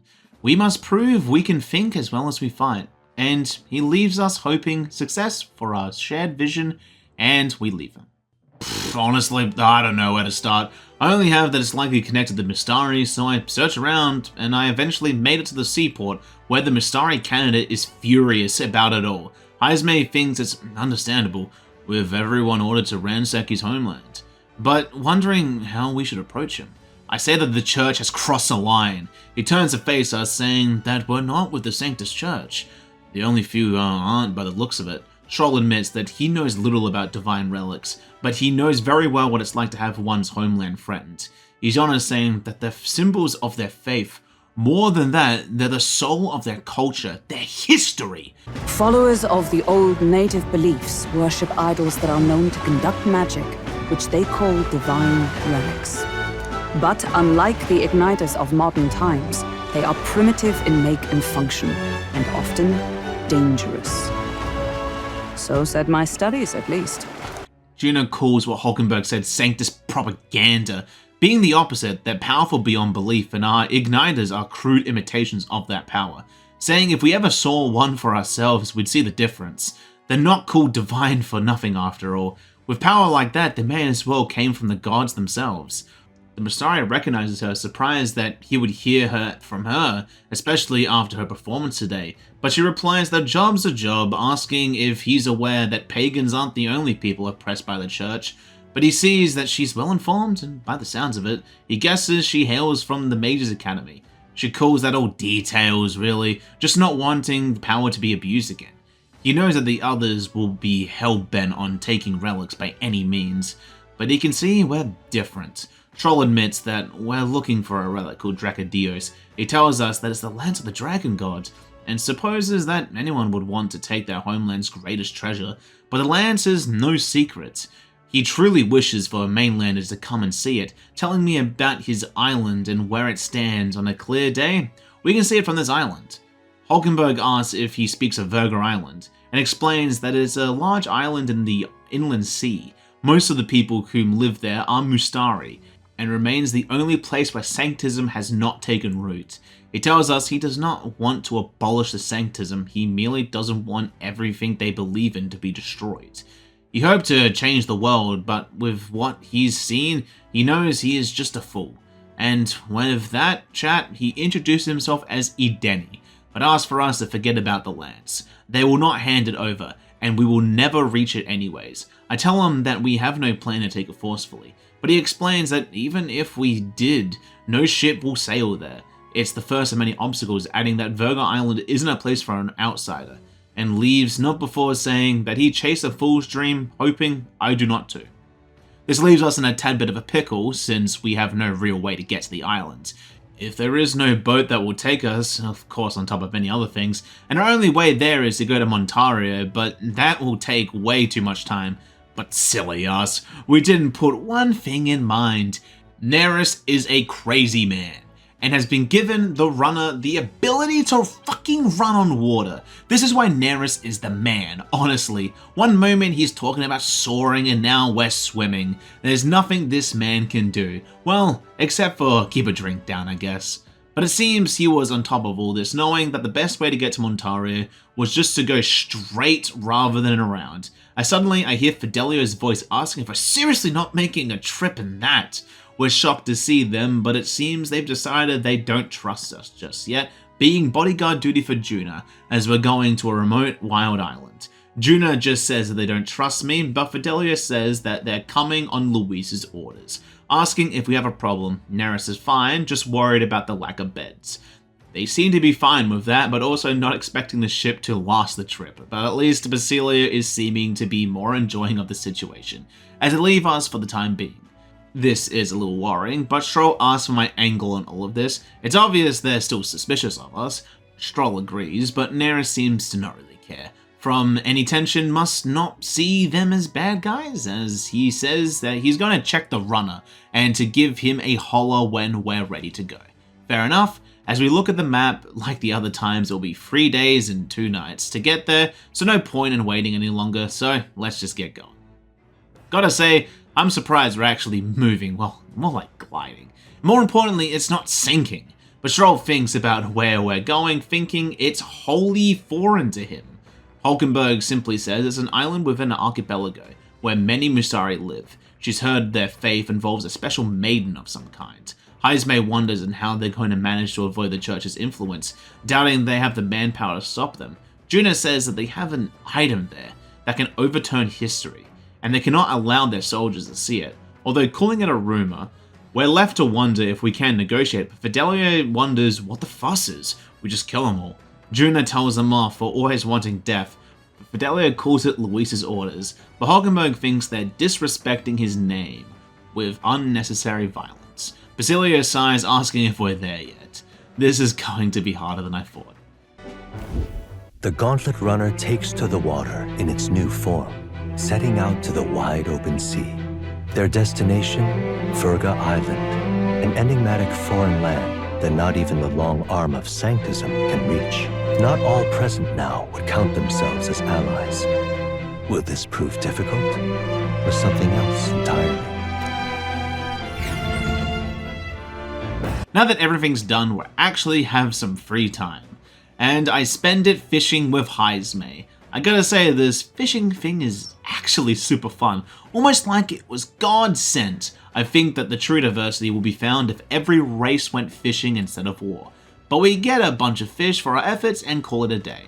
As the sun dips below the horizon and the stars begin to reflect off the water's surface, the Gauntlet Runner reaches the shore.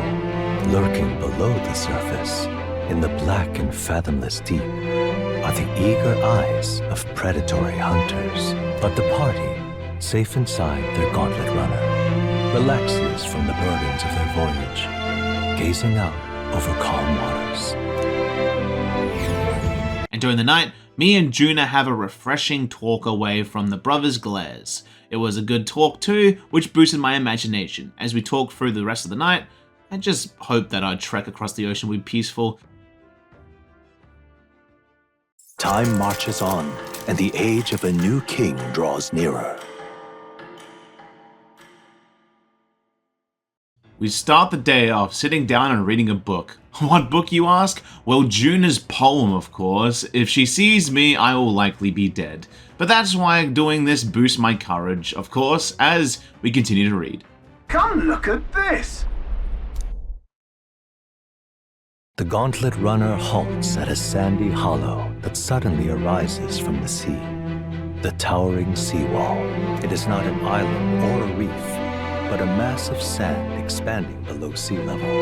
There is no sign of a water flow. There are many places in Oceania where the laws of nature fail, but here it is especially evident. The surface drops as though it were gouged out. Still, best not to be distracted by the spectacular. Monsters roam the deep, and tales of people being dragged below are not uncommon. We find ourselves in a massive seawall. It's like someone split the ocean in half, as we're left to stand on the sea floor. It's quite beautiful, all things considered, but Basilio is getting worried, asking if Fidelio is sure about this. He's worried about the water falling down. I ask if they don't know how to swim. Fidelio simply responds to not put our nose where it belongs. We're left to look at it, the beautiful fish that make up this seawall, but Hulkenberg, by her wording, seems to have an ulterior motive. In this regardless, it's still a pretty sight, and the fish using their bodies to light to ward off predators is a cool insight, even if Fidelio must be rude at every waking second. As we get going, much to Hulkenberg's sadness, as she wanted to eat them all most likely. As the water sparkling in the setting sun begins to lose the light shimmer, the Gauntlet Runner reaches the calm surface of the reef. Yet the day draws to an end, and all are left to wonder how to spend the evening hours. We didn't expect the weather to take a turn for the worst. It's shaking and crashing, or in the eye of the storm by the looks of it. Juno says we should be thankful that Forden killed the monster, as we hit something outside. Neris thinks that it might have been a rock, as he goes out to check. Heismay wonders if the brothers are still abed, even in this weather. He envies those bloody Parapus. This is the first time I didn't know he held such anger for the Parapus. But then again, what happened to his son? I'm not surprised either. Juno tells us that both of them have led horrible upbringings. They're kind-hearted behind the glares, risking their life for her countless times. In fact, one time she asked if she could repay them, and they simply went red asking to hear her singing, since her voice is awful pretty. Heismay is a tad disgruntled, asking if this is a joke to her, asking if he's not allowed to speak ill of the Parapus. Fidelio suddenly appears, asking how anyone can sleep if this field is shaking. Fidelio asks what we're talking about due to the tension. I say life stories. Heismay just says it out loud, thinking about his dislike for the Parapus. Fidelio replies, him and the whole world, or does he think he's special? Basilio just asks for his brother to come out and say it. Just say he's not convinced about the whole stuff with Lodell. Fidelio responds that even if they're suspicious, there's no way Luis hasn't worked it out already. Not that it matters anyways. He was just making sure that Juno was on their side or not. It seems that tension is growing in the runner. That's until...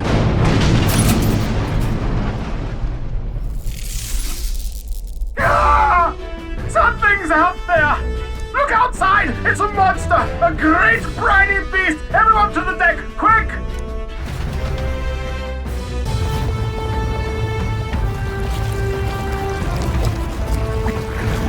What is that thing?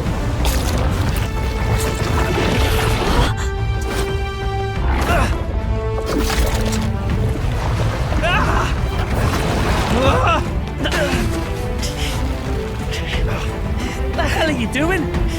This supposed to be you helping those in need. Right, tell!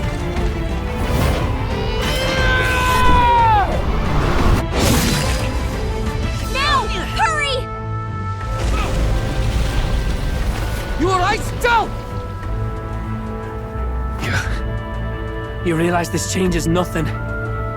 We're still...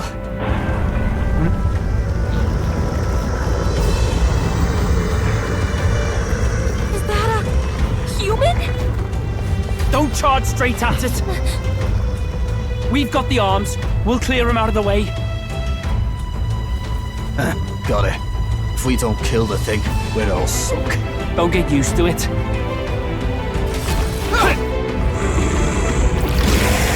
Yeah! Come on over there! Now's our chance!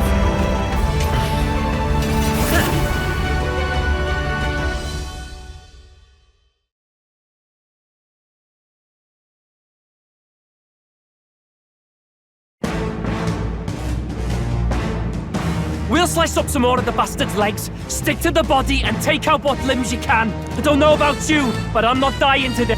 I'm really lucky, all things considered. He can deal a ton of damage with his multi-attack, but he only used it once in this fight. Then again, this fight only lasted 3 turns. As it turns out, Stroll does a shitload of damage with a Valor boost, and due to his finny for hunting humans thanks to our bond being maxed out, by the second turn he cut all of the monster's tentacles off, and then Juna finished the job.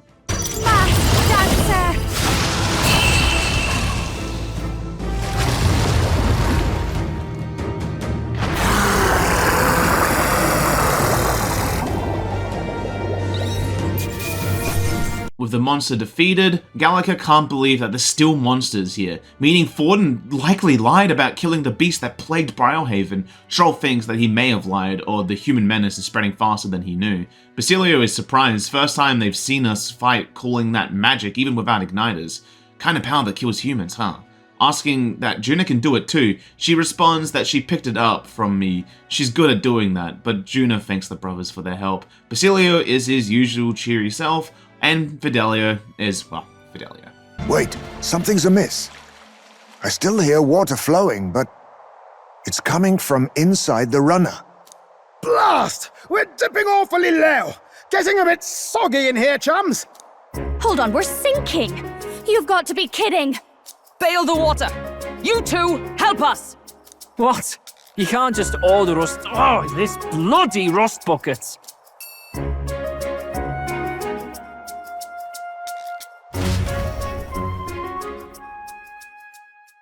Time marches on, and the age of a new king draws nearer. After the human encounter, I think that Basilio will be more willing to talk out. Of the two brothers, he would be the only one that would actually break, and sure enough, he is willing to talk to me, but outside so his brother doesn't see. But he just says that he ain't got nothing to say. He's gonna keep quiet unless there's something he wants to say.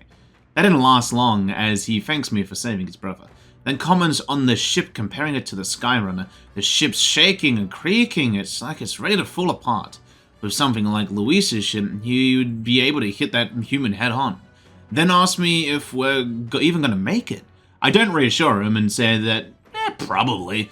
That didn't help, but he then comments on how much better life on Luis's Skyrunner was, being able to flop down and sprawl on the beds. Suddenly, he starts talking about superstitions, about the ocean having portals to hell and whatnot.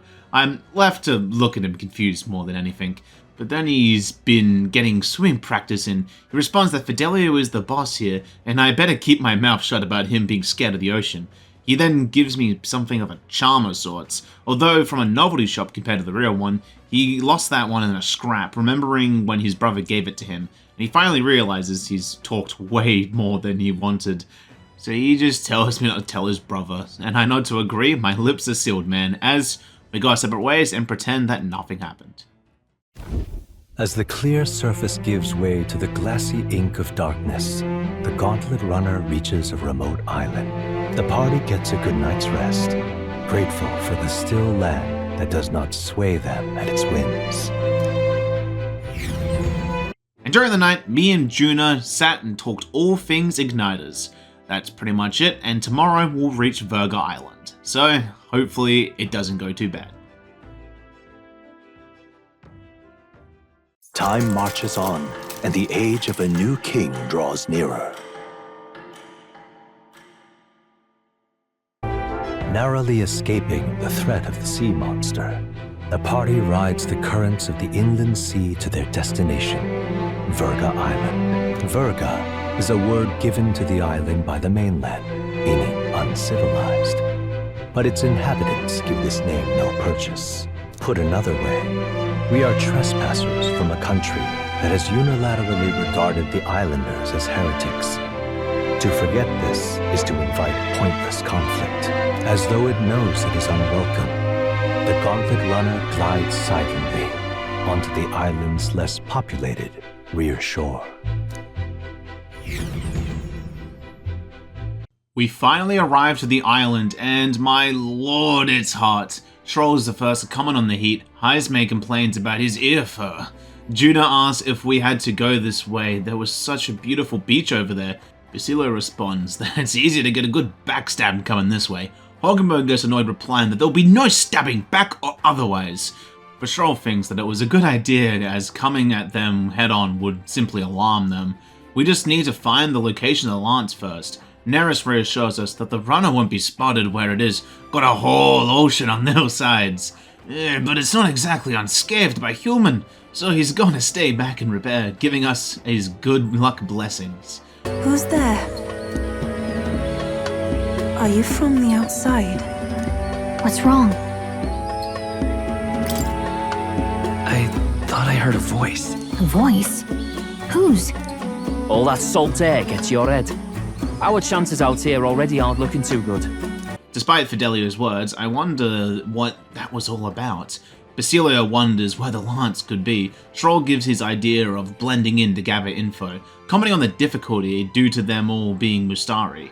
But for now, we should just stay hidden and observe the village from afar. Basilio thinks that's just a big hassle, as we think on how long we can truly stay on this island. Hogenberg gives us an estimate, being that we will have to leave by September the 5th.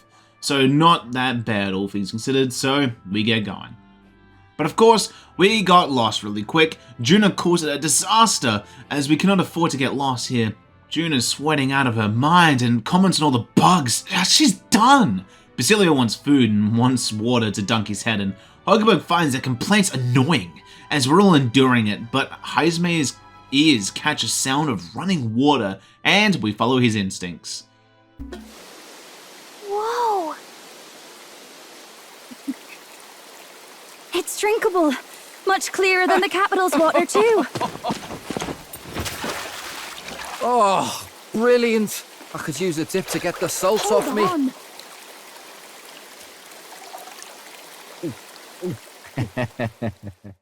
Who are you? Can you hear me? Then surely you must be a messenger of the Dragon God. Is something amiss? I'm imagining things.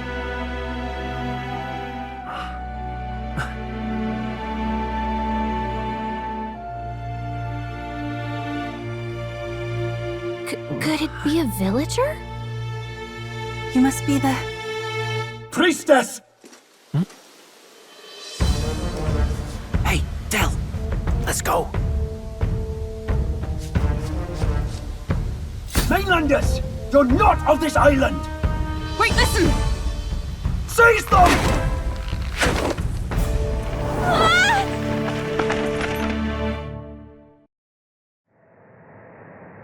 Behave yourselves. Now, you're a candidate for the He had to steal Dracodios, no doubt. And not content with that, you befouled the priest. We need hear nothing further. You shall all be executed. Fastest trial I've had. Calm down. First off, you can't kill a candidate. You beg for your life in vain, wretch. Hail, I'm told the priestess is ready. Accept your fate. You're not getting out either way. Heisma's ears got us caught by the Mustari and put to death, left with little options, and the brother's gone, likely to go find the lance, which means that we're left to see if we can escape. Sherrill finds it weird though, that they knew me, not expecting the news to travel this far. Probably my fault, I'm afraid. They had a lot of questions, and they weren't, Well, fancy meeting you here. Why the hell is he here? He tells us that he hoped the crown theocracy would have worth here, but now Stroll asks why he's here, and once again he proves to be my hype guy, coming here hearing of all I planned and had to follow. He thought he could simply stow away on a Mustari ship and safely get to the island, and, well, this man's a fucking idiot. And I agree with Juno, why would he want to go this far? He's on saying he wanted to peek behind the Sanctus curtain and see the truth. But for now, he has to stay patient, and we'll find an opening soon enough, as people here aren't monolithic as they'd like. What does that mean? Well, regardless, we sit in the cell until the dead of night.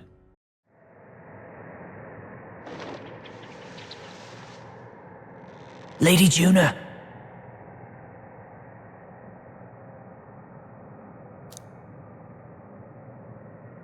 Let's get those bindings off. Easy does it now. Lucky for us, the Magnus brothers have arrived to save the day. Or really just Juna, as they're ready to go. Juna asks if they're really gonna ditch us. They confirm only being Juna's guards, but she replies since when did they follow orders to the letter? He simply replies that he doesn't trust us, and how he can't trust us to protect her now. Juna responds that they did a pretty good job saving his life on the sea. Basilio agrees with her. Juna just says that I'm one of them now, and Luis gave me direct personal orders, and he's just gonna leave me to die? Not only that, but she promised him she'd keep an eye out on us, and if I were to die, she'd have failed. Batlin tries to talk, but Fidelio calls him a leech and annoying. He replies that if he doesn't, he'll yell, but Fidelio threatens to shut him up permanently. Basilio doesn't agree with it, thinking of a mess it would make.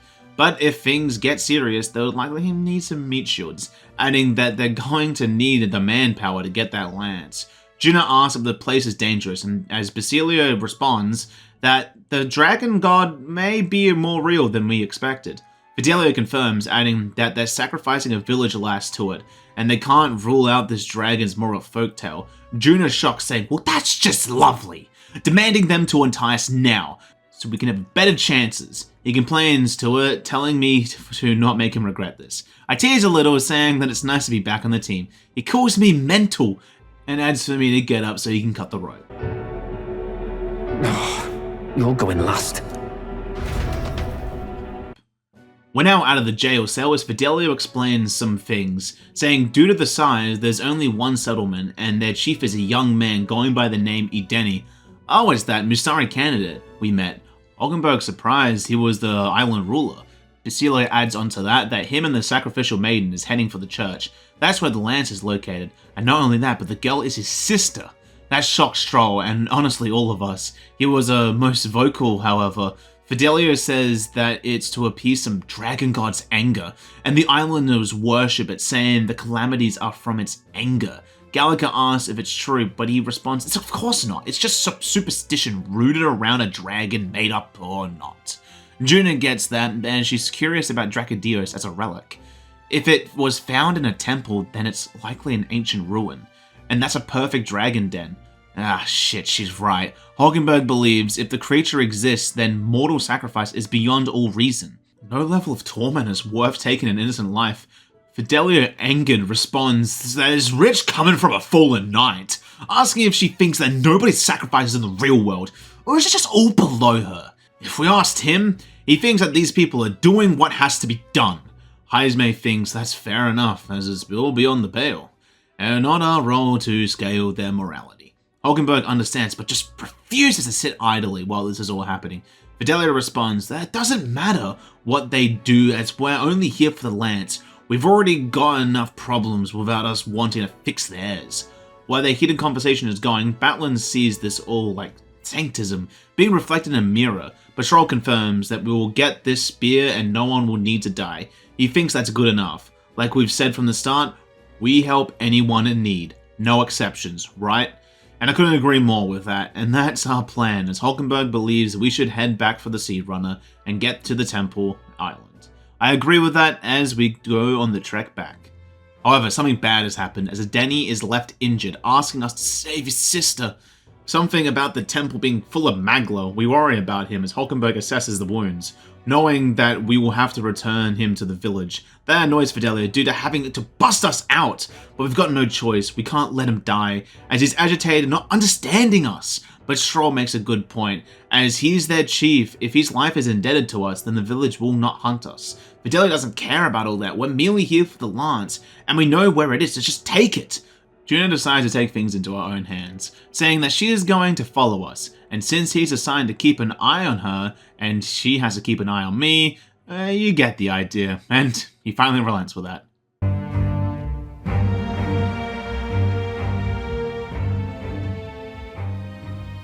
Whatever happens, I can't trust anyone but my family. And my Lord Luis. Well, Batlin, looks like you'll have to repay the favor a bit earlier than expected. Go tell Neurus what's going on. To be honest, Getting a bit messy, this. Not that I mind. Consider the favor returned. Right. We'll carry this man back to the village. Denny awakens from passing out after the encounter with whatever's in the temple, saying that wonders never cease. It's us asking that we were being hunted, wondering how we managed to return safely. Stroll responds that our companions acted as decoys to draw the soldiers away and let us sneak in. The Mustari asks what happened and, more importantly, where's your sister? And Denny explains that they headed to the temple, but it was thick with magla, and the monsters have turned feral. Gallica, shocked, asking if it's the Melancholia crystals. Denny adds that the monsters made short work of the guards, so they were separated. He was left to flee to the sea. The Mustari doctor thinks we need more troops because if we don't act soon, the ritual, but Denny tells him no, their soldiers cannot fight them. We'd be merely sending them to their death. That's when Heisme comes up to him, saying that we will do it. We have our reasons to see the land, and monsters do not frighten us. But ask the important question, if we find her, what will we do with her? Do we follow with the sacrifice or bring her back? Denny pauses for a moment and asks us to bring her home, originally planning for letting her to escape, but her lack of fear or hesitation when she was there, he faltered. That's when he realized it's not just fate of the island they place on her, but she's been trying to bear all of their fears and anxieties, saying her life is now in our hands, and even if her sacrifice would save them, he just doesn't care, asking us to save her from the curse that the Mustari placed on her. Hulkenberg's happy to hear, calling him a true leader, reassuring him to leave it to us, pledging to see her safely returned. And I have no objections to this. Gallica agrees too, and Stroll asks him if we save his sister, May we borrow Dracadios? Edeni agrees to that deal, much to the chagrin of the Doctor, but Edeni simply states that if we had the strength to overcome the Temple's trials, we could have simply taken it, but yet we ask for his permission. He trusts me, seeing we really do believe in what we say, but the Doctor calls us outsiders, but Edeni doesn't care what tribe we're from. We're people just like them, and the race for the mainland taught him that. Juna knows that it will take some time to save his sister, knowing the idea may be morbid, but could she survive that long? Edeni reassures us that she knows that place more than anyone. She's likely found a place to hide, and has the food that she'll need to live for at least a month. And knowing she understands how important her life is, she'll keep going, adding that our offenses will be pardoned if we do, and he'll provide all we desire, so please save her. And with that, we're left to our own room. Troll comments on how cozy it is compared to the prison. Heisme is glad to be free of the bugs. Juna questions what hovels we stayed in when we were in Braillehaven of all places. But Hogenberg says we're free to come and go now, even if we must bow to Luis. Gallico agrees, but lifting the curse is only the start. The public has to recognize him as the rightful king as well. Stroll believes that with the road ahead of us, we should help as many people as we can, while hunting the lands as well as putting potential relic thieves in their place. With those talks over, Fidelio and Basilio make their appearance, asking if negotiations are done. Juna thinks they're amazing, as they could lead those guards on a wild goose chase. Basilio laughs, saying that they can't catch a couple of Parapus lads in the woods. Fidelio just cares about the land, so if that hasn't changed, then he really doesn't care. Now that we've talked, we get into the game plan. Stroll starts. The location is the Dragon Temple. It's built on a deserted island. Once we're there, we search for the Temple of Dracadios. And while we're there, we're looking for Yufa. Fidelio isn't going to do that, making it clear that we're only here for the lands. But Stroll replies that according to Edeni, she's the only person who knows where it is.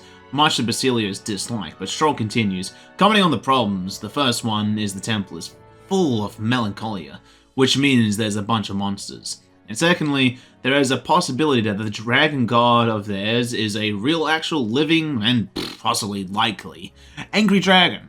Gallagher hopes we don't have a thing like that in the future. We best make sure not to lose as well. Fidelio butts in, reminding us that if we miss that deadline, Luis will assume us to be traitors. Stroll keeps that in mind, saying that our deadline is 17 days. By then he doubts Yufa will be alive. Suddenly the innkeeper appears, asking if we're saving Yufa. Fidelio replies that we wouldn't have to if they didn't send her to die. The Masari agrees with him, but he must understand not everyone wanted her to be a sacrifice. To see a girl her age to willingly die. She's just as young as his own child. It's just not right. We reassure him that we will, and he leaves. Augenberg sees the irony in it all. We came only for a lance, but even that has caused us a chance to save someone's life. Heisme is reminded of when we wanted to capture him, but led him to joining us. We have a knack of opening doors that others close. But with all those talks, we all come to agree it's time to rest. But man, what a long day, and it's likely going to be longer with us needing to save Yufa. But that's tomorrow me's problem. Time marches on, and the age of a new king draws nearer. The day starts as you would expect, looking at what we've got on our plate and how long it will take us to get to the Dragon Temple. Thankfully, it's just going to be a short trip, a days at most, so we get going. And on our trip there, I sat down and continued to read Juna's secret poems, getting to rank 4, which you love to see. Navigating the archipelago's currents north of Virga Island, the Dragon Temple comes into view. It is dedicated to the dragon god, Et. The wind carries the unsettling cries of beasts over the water, ensuring that even reaching the temple will be a trial. The gauntlet runner pulls into the shores of the isolated island amidst surges of sinister magla. We arrived, Juna commenting that the tide was on our side, being a rather quick trip. Fidelio doesn't seem too well, but it doesn't matter what his brother says, as he's too busy focusing on us, thinking we're gonna do a runner with the lance. But regardless, Juna looks at the temple, commenting that she's seen the exact view in a historical art. It's as ancient as ruins can be. thinking that's the reason the church doesn't want people to go near. Likely something inside they want to keep buried. Gallico agrees not wanting to be here, especially with the Magla. Hulkenberg comments on the aura being most ominous, asking where the magic comes from, and where it was born, as we only see it when in grave burdens. Troll believes it's unrelated, but brings up how we know magic can be used without an igniter. Perhaps Magla can be controlled by 4 alone. That could be the cause, but regardless, best we just get going. But some type of tree is blocking our path inside. We wonder what it could be, but Gallica feels it radiating pure Magla, as Hulkenberg does not care, asking us to step aside, as she attacks the tree with no luck. Heismeg commenting on it being no normal tree, believing it to be Melancholia's influence. Perhaps, but Basilio calls it sloppy job. The Magnus brothers will show us how it's done. Del, what's wrong? Nothing, I'm sound. Just dizzy, that's all. Hey, Del! Whoa! You're burning up! Why? Allow me.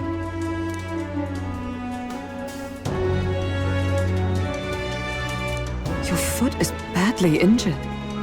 'Tis infected and inflamed. What possessed you to hide this? I said I'm fine. Stop wasting time. A wound-borne fever can turn fatal. We should turn back. She's right, Del. We've got to get that looked at. Basilio? Are you gonna listen to me or not? Oh, please. You don't get to die like an idiot. From an infected foot of all things. Learn to rely on your allies. That's what a real warrior does. Sorry, Del. I can't afford to listen to you this time. You damned fool.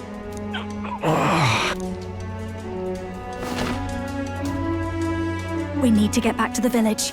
Every second counts. Teleporting might be our best bet. Right.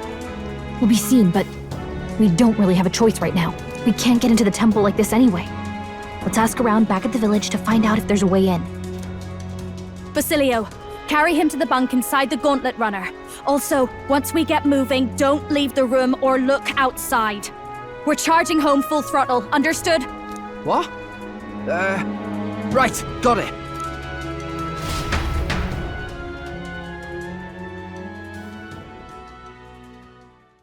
Things went from 0 to 100 quickly as we're left to wait for the doctors, as he walks in informing us that it was good that we brought him back. One more night and he would have died, but tells us to rest easy. They've treated him with both magic and material cures. With some good hardy Parapus constitution, he'll be back to normal. That makes Basilio happy, but the doctor says for him to stay on bed rest even after the fever has subsided.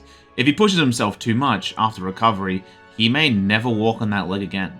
We heed their words as Juna asks them about the giant tree in front of the temple. Edeni is confused, not seeing it when he was there. Stroll thinks it's Magla-induced. Edeni seems to understand, knowing if we want to destroy the tree, we will need a concoction called Potion of Blight. Alas, the ingredients for it are lost, but he knows at least they're not of this island. But he has one small hint. It's something that induces first. If we can bring him something like that, he can try and make it. I guess that's what we've got to do, as we've got a new mission, and luck's on our side as Basilio is going to stay beside his brother, knowing we're short on time, thinking we can handle all this temple shite alone, thinking on the debts that they're piling up. But I reassure him to not think about it. Basilio jokes in this situation, Fidelia would say, "Aye, they're gonna run off with the lance, waste them all." But he trusts us personally, knowing we can take care of it all, both the lands and the priestess, knowing he can't turn his back on Edeni's blood when he's done the same for his own. Juna is a little snarky, but reassures him that he can trust us. And with that, the day ends. Still, we played very close to the teleportation play. I doubt it'll bite us in the arse though. Time marches on, and the age of a new king draws nearer. We're getting ready to obtain the Potion of Blight and the eventual plan of saving Uther and obtaining the lands, but first I went around and got a mission from the villagers. First one I have to save their sister from a place called the Spire of Blind Faith. Another Mystari wants their igniter appraised, which is weird to see that, but hey, who can judge? And finally, I asked Batlin if he may know where I could find something that causes withering. Thankfully, he seems to know something, even a little likely being at the capital, so we teleport over and start with getting the igniter authenticated. Even though the guy was being a little handsy and forceful with it, eventually he gave up and returned it, but I got the certificate that I needed, so mission complete on that. While I was there, I accepted a new bounty, something I'll keep in mind, but focusing mainly on Virgo Island, so I may have to wait. And then finally, went to the medicine shop in the capital and found parch water, which sounds like what we've been looking for, but only one way to find out, heading back to Virgo Island. But when I got there was a villager wanting me to find polar stones, which can be found at the Dragon Temple, but I want a timer, so I'll have to do that while I'm there.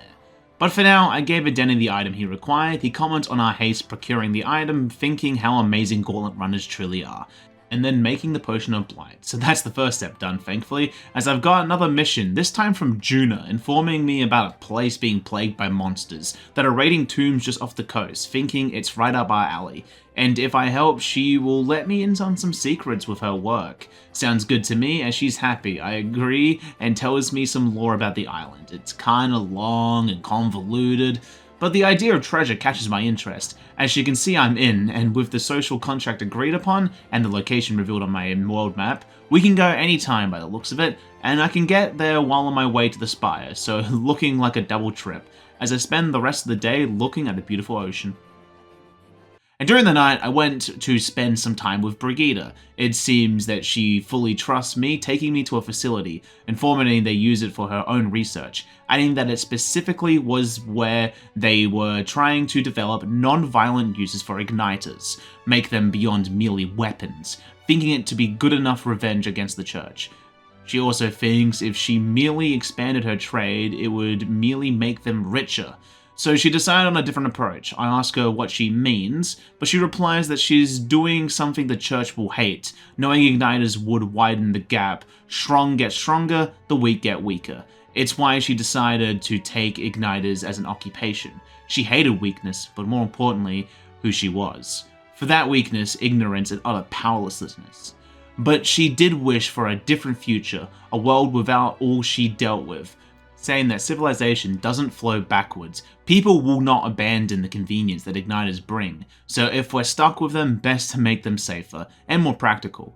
And she's been working with a prototype, asking if I remember our first encounter when she wanted me to kill that Gubtoros. The route was the transport corridor for her prototypes. I respond it's why she chose me. She agrees as a secret like that needed discretion, but never thought it would go near field testing. Knowing that it goes against the Church, they'll likely send people after her and leave new scars. But she can survive knowing the only way it will stop is if I extend the throne and support the peacetime igniters over the current ones. That surprises me, but the idea came from my novel, thinking about the equality in the world, wishing she could live in it. So she decided to take the first step, regardless of the personal cost. I call it true determination. She agrees, telling me to take the throne, and with that, our bond grows stronger.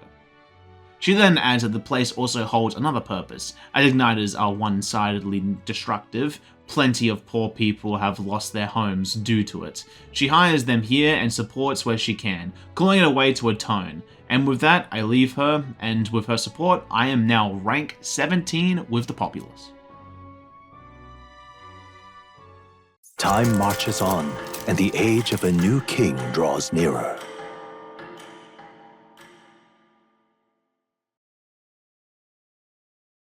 Here. New day, and I think it's time to head back to good old Matera to speak with Barden, but an incident has happened, so I see what's going on. He tells everyone that someone has set fire to the administration building. They were able to put it out, but that act is treason, asking for the traitor to come forward at once. That causes murmurs as Barden is shocked. He wants to be governess this badly. Saying his name causes him to appear, asking he surely doesn't say he was behind this. Barnes not listening to his denials, asking for him to be taken away. Someone on his payroll calls it Barden's own plot. Another agrees, knowing he'll be safe if there's a scapegoat, calling it out uncharacteristically smart of him.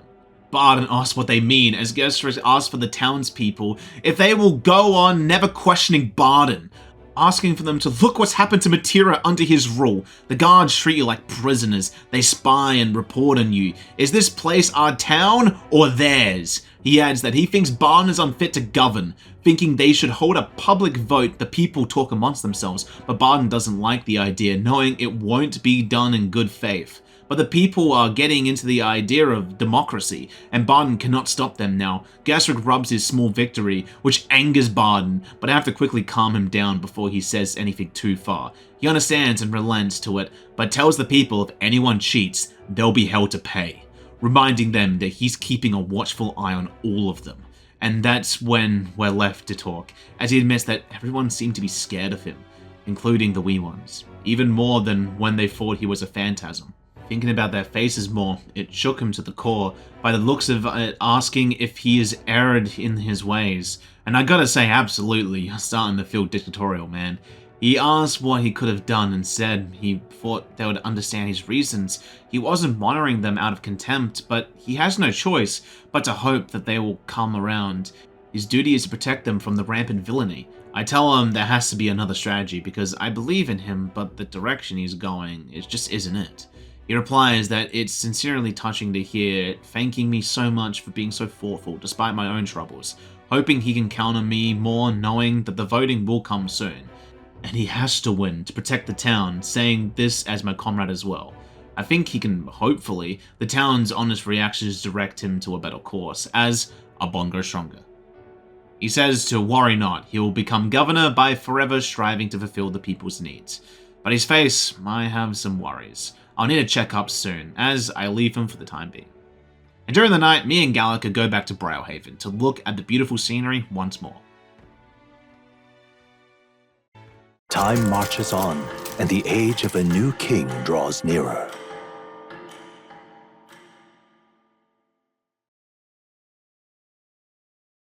Look at this. It appears the clip of me actually getting ready to leave has been corrupted, but simply, we're taking the 3 days to the trip to the Spire of Blind Faith to see if the Mustari sister is still alive or not.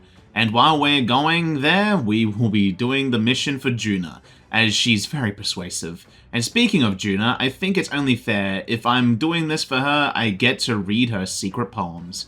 I hope she doesn't mind, but we actually finished reading it, so I got even more courage, which you love to see.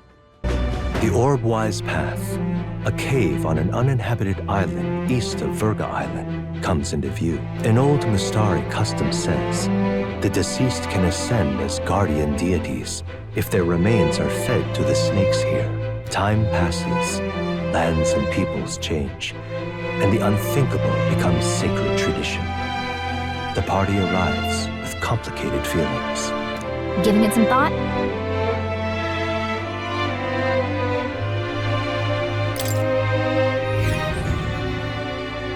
We've arrived at the dungeon and nothing too eventful happened. We arrived to where the foul beast is hiding and we enter the room and start the fight. And I won't beat around the bush here, calling this a fight was very generous. Unfortunately for this feathered fiend, I have both of its weaknesses on every single character I brought. So not only do I max out in 8 turns to deal damage and ailments, but it really did not do much damage, so all I'm really going to say is GG easy, as I finish it off with a truth nuke.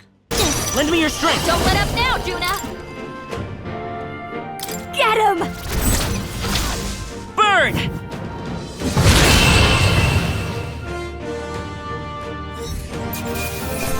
With its demise, Juna is happy with the result, thanking me knowing the islanders will be happy to hear the news. Adding that we should let them know, which I agree with, as mission complete, as I get a boost to my imagination and a boost to my rank with the populace now being 16. That's when Juna jumps a question on me, asking what does strength mean to me truly? I think of many ways it could be strength to show compassion, or perhaps strength to fight for others, but I guess a more literal meaning works too. Juna thinks it's an interesting take, saying I pass, giving me the position of personal escort. Huh. She continues that I must know she has an adoring public all over the continent, yes. She gets swarmed when she's alone, thinking of how honored I should feel. Kidding though, just glad to have me around. As we're putting our lives on the same goal, aren't we?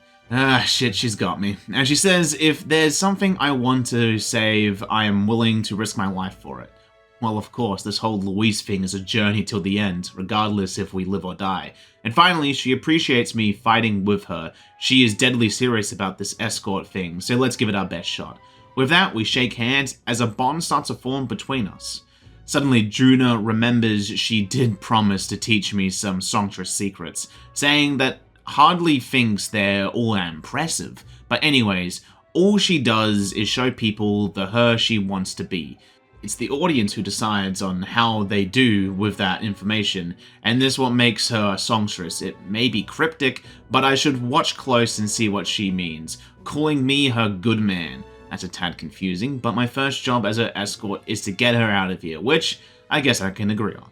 And soon night approached, and I spend it playing a strategic board game with Hulkenberg. In this game, Hulkenberg has me surrounded by all areas, asking what I would do in a military situation.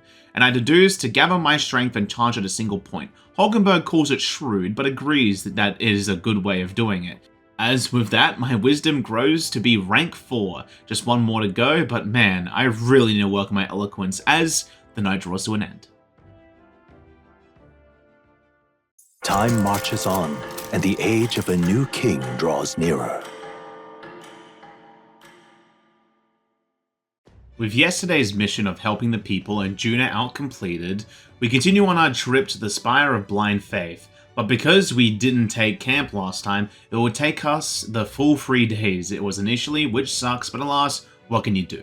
With us going, I decided to talk to Heisme about what's going on with his son's ashes, so we sit and talk. He tells me that what happened back at his hometown, I should know it isn't Tadari's fault, even if he's the leader. They've always ostracized others, like that even when we lived there, it was not his fault. I ask if that's why he left. He confirms an incident happened one last push he couldn't take. I was confused, but he tells me that most tribes hold little love for his kind. But in his youth, they lived near 2 mixed settlements. They traded, traveled, and had positive relations. Until one day they started a feud, and they wanted the Ujifs to side with one of them. They had to choose who was friend or foe. But they didn't, and sought to appease them both. While they stayed the course, the tribe's dispute resolved. I asked what happened afterwards, and it was about what I expected. They both decided to cut ties with the tribe, and they were left impoverished. They called his kind inscrutable, unknowable, and it heightened the prejudice leading to some violence, and yet they tried to justify it by saying there was nothing they could do and took no action to better themselves. That disgusted Heisme beyond words, and he left to become a knight of the cities. Tadari stayed to take a stand. He took a leadership role and stayed honorable to change their village. Gotta say, I respect that level of dedication, especially for the people who don't make that easy. Heisme agrees, saying that no ordinary person could do what he's done. He chose to carry that village on his back. But alas, Heisme can see that they still have some time from becoming the change that Tadari strives for. The villagers are quite rigid in their mindset, and hope to maintain the little control they have by excluding and blaming strangers. Cluedo backbiting and even his son's own. All born in this separation, this xenophobic nest. What a horrible way to live. Heisme says that something came to mind. He knew that he would like his son to sleep at that hill, where the sweet wind blows and they may run free where he cannot. And perhaps he's so attached to his village due to him being the same as them, at least in heart, as it was his indecisiveness that cost him his son, and his knighthood, calling this no different, to think he waxed on about being time to face his death, an excuse and nothing more, just for him to run from another choice. I tell him that it's okay to hesitate. He keeps falling down, saying, how can he call himself a father? I tell him straight up that if he wishes to solve this, we need more than despair. That snaps him back to reality, saying that he has a confession. When the urn was taken, he felt deep in the back of his mind relief, since he wouldn't need to see it anymore and be reminded of his son's passing. He wished not to think of it, not to face him. How could he, when every reminder breaks his heart? More, it's why he took so long, but he knows he must change. He will show that he's the father worth of his love, not shame. and he wants to prove it to me too. Sounds like you've got this, man, as a bond grows stronger. And I remind him that he's not going back there without me, and he agrees as we continue to talk. Cilento, a settlement known for its marine trade, thanks to the bounties of the sea. The bay's most prominent feature, though, is a sinkhole of unfathomable depth. Some believe to gaze into its abyss is to be spirited away. The gauntlet runner glides into the inlet as seabirds overhead cry out songs of victory at their catches. Giving it some thought? We arrive to a small settlement on an island. They are very welcoming, and we do trade. There's not anything too crazy, well, except for the archetype experience. I grabbed a couple of them, and we just kept going. As the sun sets over the sea's horizon and the birds rest their wings, the gauntlet runner settles into a reef, waves lapping softly at its hull. The gauntlet runner anchors itself at the reef to stave off danger. Within its walls, the party sleeps peacefully. Far away sky, blue and clear. And during the night, not much to talk about, just spent it around the campfire of Juna. Gotta keep her safe after all, I'm her personal escort. Well, apparently at least. Time marches on, and the age of a new king draws nearer. The day starts off with me wanting to clean my sword with Stroll, but sadly I have to instead listen to the deep lore about weapons, thanks to him being a big fan, but it's for the stat boost, I say to myself internally as I pretty much suffer. Nira speaking.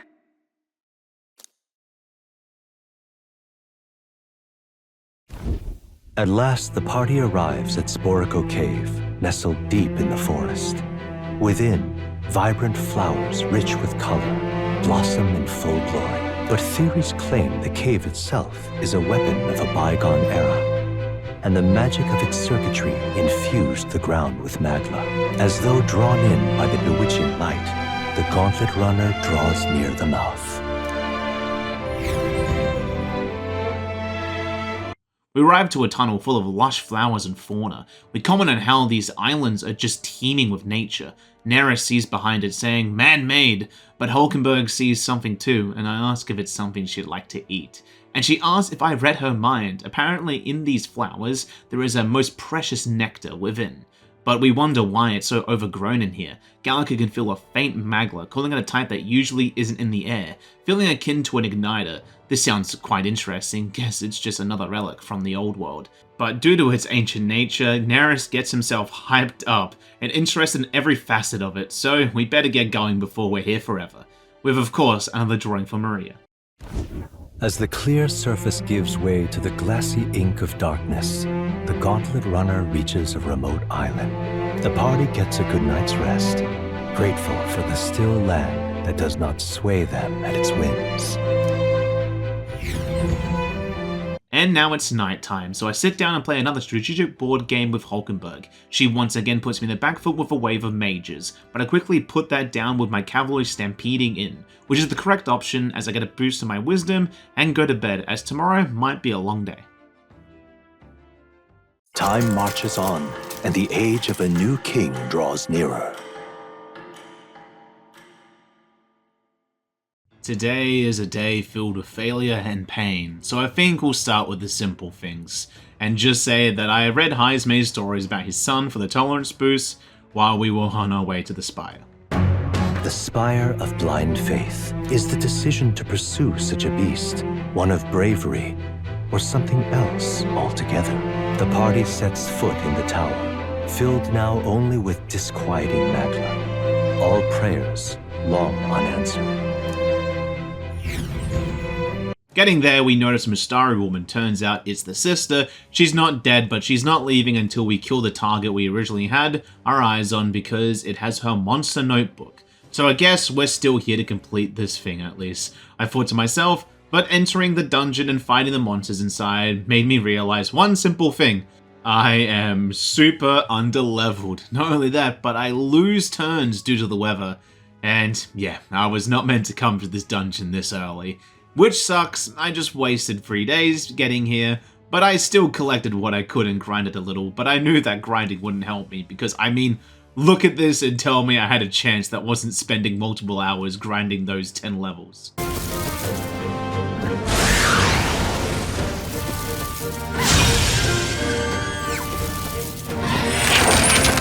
Everyone! Someone get him back on his feet! I feel so ashamed! Someone help him get back in the fight! The captain's down? Someone!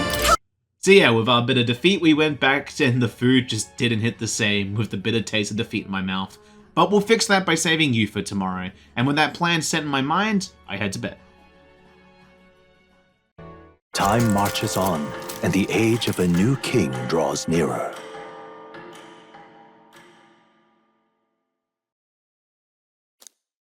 Look at this. We're going to the Dragon Temple to save Yufa and the Divine Relic Dracodios after a bitter defeat yesterday, so let's get going. And on our way there, I did what I usually do, which is sitting down and reading a good book. Well, Juna's poems to be exact, but regardless, we've still got a ways to go. Navigating the archipelago's currents once more, the Dragon Temple again comes into view. It is dedicated to the Dragon God, and the Gauntlet Runner pulls into the shores of the isolated island amidst surges of sinister magma. We get to the island, and sure enough, the tree is sitting there and is looking quite thirsty.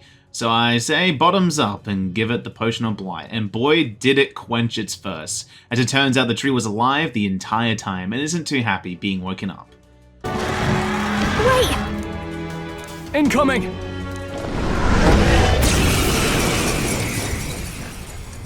The monster wasn't anything too crazy. It took a moment to really understand how he worked fight-wise. He gave himself turns and then would use a passive healing ability and attacked using wind attacks.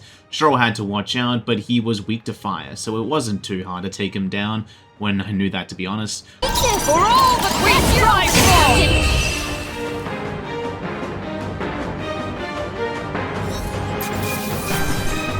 With the monster's defeat, we're able to get him inside, and thanks to being quite overleveled thanks to yesterday's escapades, we're able to mow down the monster forces for the time being. I also use that time to get levels to my archetypes. We enter the actual temple itself. It's a massive labyrinth, and now that I'm here, I can hear Yufa's voice wanting to see the Dragon God to do her part as a sacrifice. But it does mean that she's alive, thankfully. So we go onwards. However, we read a few stone tablets and get some cryptic information. With a little trial and error, I get the idea. If we go the wrong direction, we're swallowed by a fog and brought back to the start. So we just gotta find a stairway that doesn't do that, which isn't that hard, as we eventually come face to face with a mural. We ponder what it looks like, an ancient city, likely futuristic. And then look at the monsters, but Highesmate doesn't think they're monsters. He believes they're being worshipped, thinking of a world with more than one god.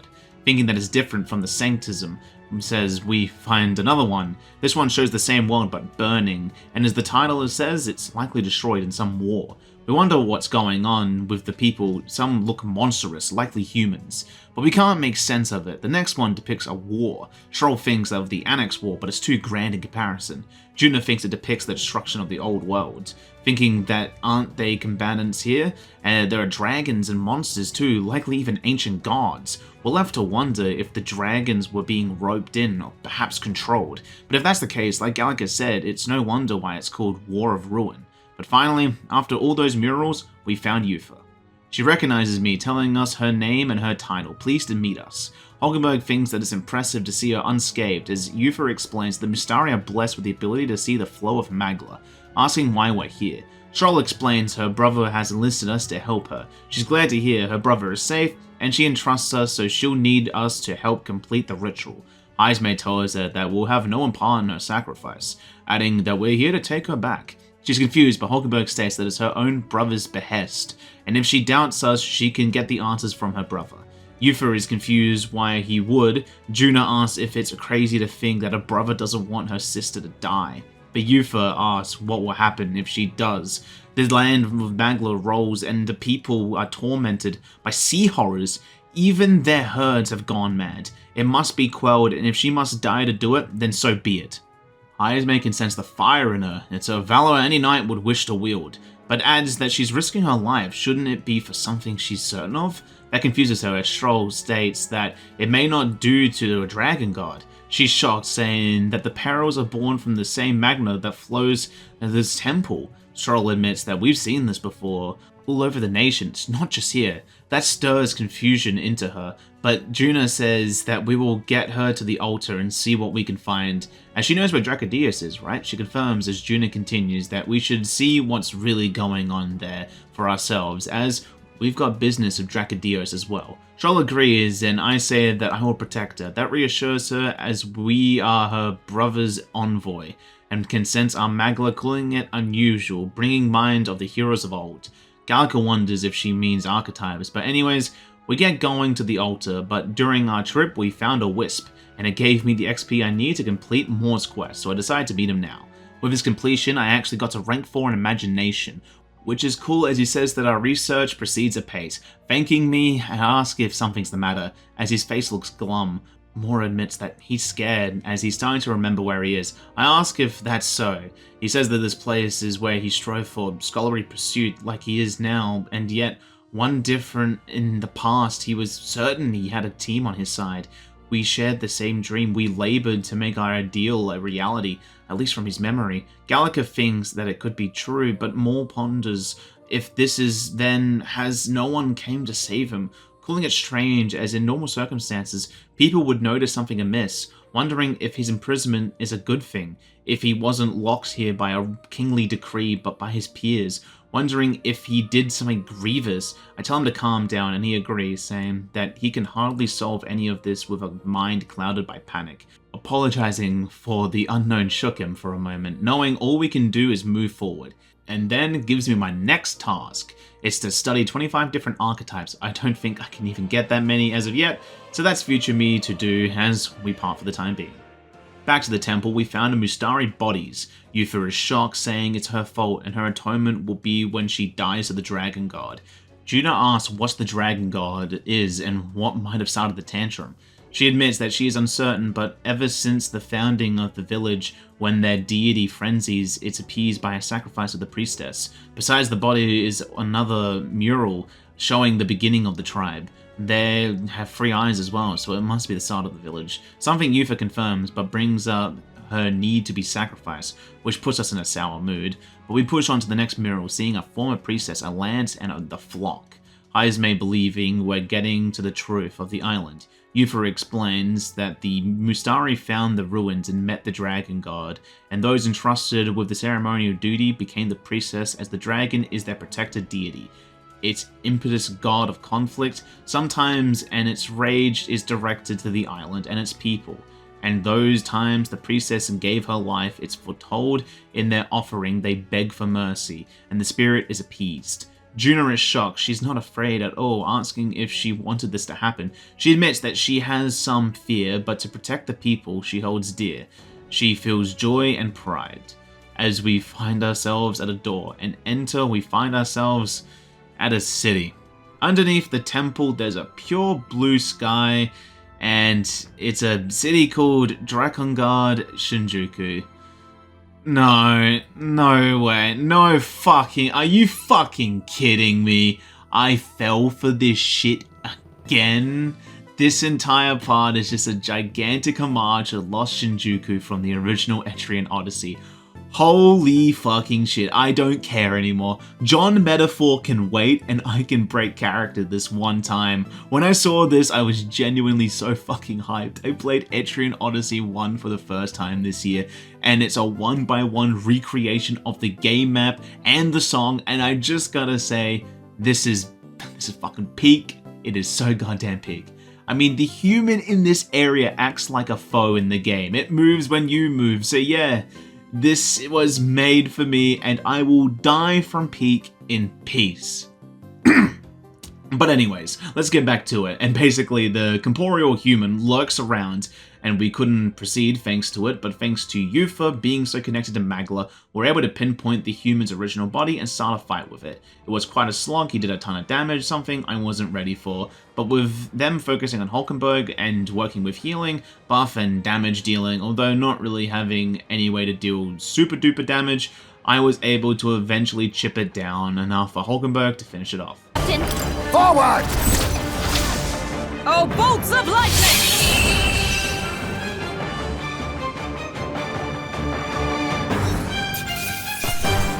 But with its defeat and the roars of the dragon getting closer and closer, Gallica asks if we think the dragon god caused the fall of the city.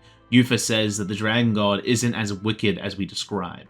Troll decides to side with her, asking what they originally found Dracodios down here, right? Heismay thinks that this isn't a place to consider hypotheticals, as there's no way to tell one is friends or foe and then to meet face to face. Eventually, we find a big door as we open it and see another mural, with the dragon god Et and the priestess Yufa. It says that the depiction the dragon appearing before the priestess, adding that the dragon god dwells within the land itself, but takes its dragon form only when the priestess wills it. Heismay asks if that's how the village comes to harm. Gallica asks if it comes out when he's angry. Yufa admits that it's her first time, so she is uncertain, but Et is their protected deity, and she'll fulfill her duties, and Et will come to the Mustari's aid. Hulkenberg asks if the village lived up to those so-called duties. Edeni said it himself, the village took their fears and anxieties and burdened her shoulders with them. As Hulkenberg asks what compels her to seek the path of the people's sacrifice. She admits that she's doing it for her duty. I ask if we could possibly break that cycle. She replies no, as there would be no need for the priestess. The village has sacrificed so much, and the priestess cannot abandon her destiny. Heismay asks if it's a matter of pride for her. She didn't take this role lightly, but he cannot condone the cause that led her for dying in vain. And with that, we head downstairs to another mural. We look at it, it's a priestess holding a lance and the dragon Et, but Juno feels like there's something amiss with the picture. On the left is the dragon god, and wondering why it's not facing the priestess who he's meant to eat. Gallica points out having the villagers. Yufa sees it as the dragon god protecting the villagers and the priestess.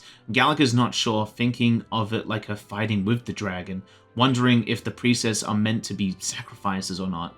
Yufa is having a hard time thinking about it and asks us why we came to this island and risked our lives for the lance. Schroll explains that we came this far and he supposes she deserves to know. Hulkenberg says that we aim to save someone who was ambushed in the shadows and cursed to die.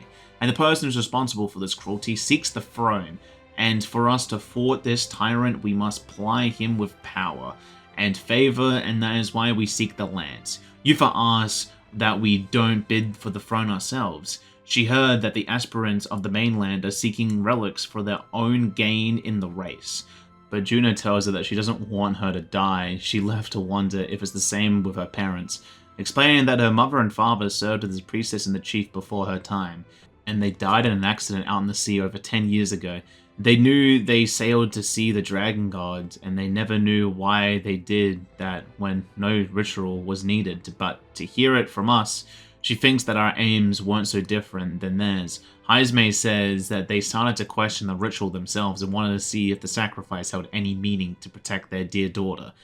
But Yufa says that there are those in the village who suffer no doubt of the dragon god's ways, and her brother left for the mainland claiming he'd change it for the better. Hulkenberg tells us that her parents aren't the only ones, adding that there's people on the island who wish to see her alive. She's glad to hear, but as a priestess and surrounded by so much chaos and despair, she already's known things like pride and joy and freedom, so her offering her life is no sacrifice. Those who are born into blessing must give back. Such a duty is no more than simple common sense.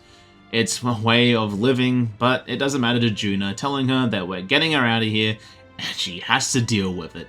As she leaves, Yufa asks for her to come back, but you can't stop her when her mind is made up. As we made to a door with black fog rolling under, we hear unusual screams, but Gallica can sense something is amiss. And there's only one way to find out as we open the door. No! It can't Oh, hell! There was a dragon after all! I thought this thing needed a priestess to summon it. Is that the lance? We are in no condition to claim it. Fire and flame! Has even the dragon god succumbed to melancholia? No. I think this is something worse. Look! On its back! Something clings to it. A human. Is that the fiend behind this chaos? That's the worst double act I've ever seen. Look at its eyes. Its mouth, like it's shielding itself, or like it refuses to confront anything, or almost like... You forget back! We've got bigger problems than the ritual! This thing wants to eat us! You would fight our god! What can we do but defend ourselves? Yufa! I'm... Look out!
What can I do?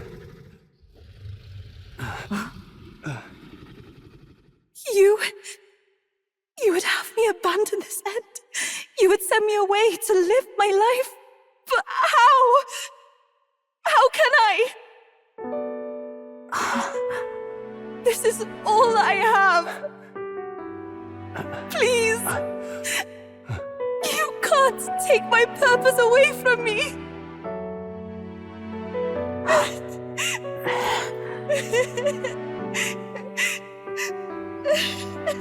I must apologize.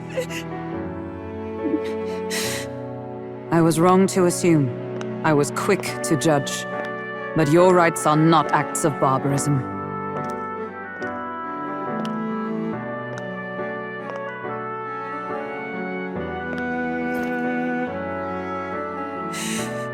Yours is a proud heart. But still, see the truth. Is this your god? A god who demands martyrs, who desires tragedy. Is that truly a god worthy of your devotion and faith?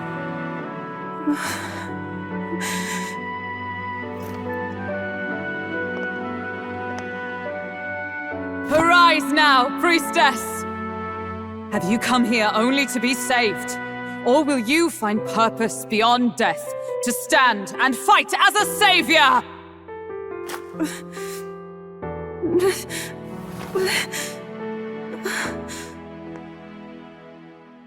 I want to!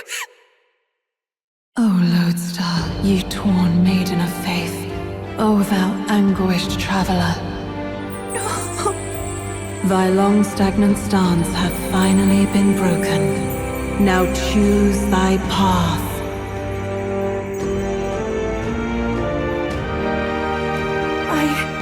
I love that island.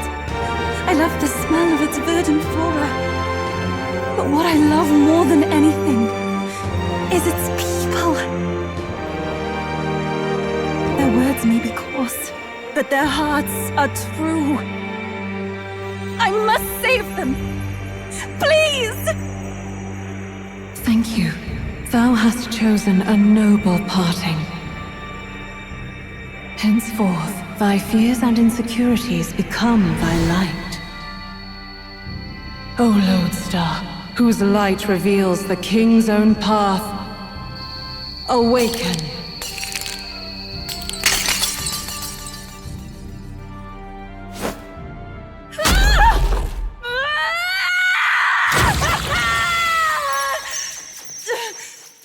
If I cannot save them in death, then I swear I'll protect them with my life!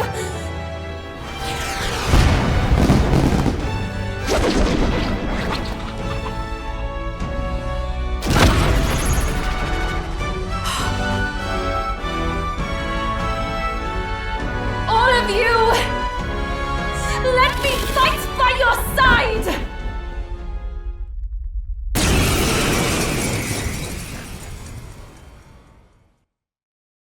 Yuba! You can fight? And that power! I found my answer. I offer my life in battle, not in sacrifice. Then we fight as a team! That thing on its back! That's the human possessing it, right? Yes, it must be. If we strike at the human precisely, we may be able to separate them. Everyone, you need not hold back. We fight to save the dragon god, Et. And I shall fight with all I am. We're not sacrificing anyone! We start the fight and the dragon god is weak to wind, which means that half of my team abuses that weakness, and not only that, but the ability to spam buffs and debuffs. And of course, they're honestly not doing too much damage, likely from me being a tad overleveled, since I didn't want to leave since Etria Odyssey is peak, but eventually it went down to Hockenberg. Oh, but that's a lot of ammo! Be careful out there, okay?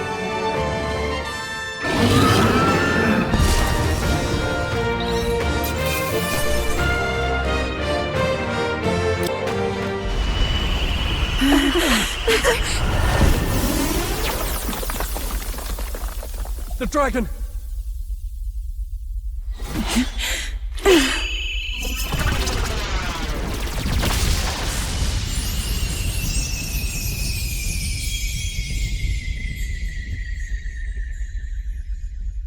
The dragon god Et has returned to its sacred vessel. Legend has it that while in its vessel, that's when the dragon god's power is greatest and weakest when it takes to raging wing. So if it has a true form, you see it now before you. And here is our village's divine relic, Dracadios, Lance of the Dragon God. 'Twas rusty and worn, but now it almost gleams.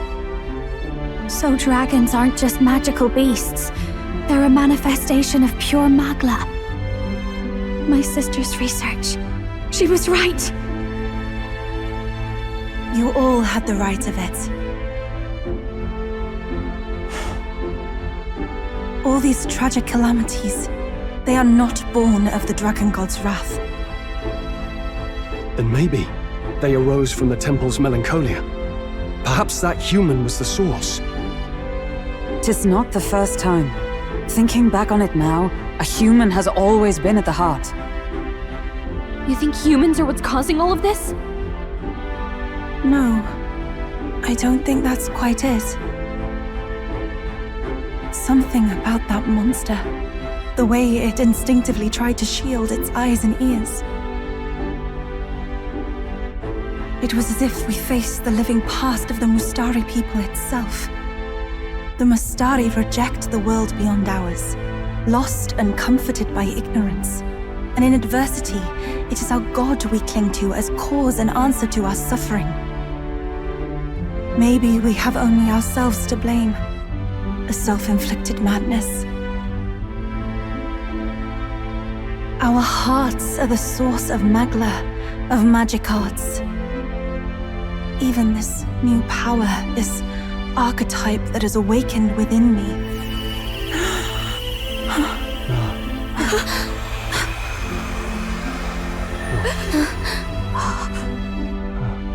Another. I did not know this one existed.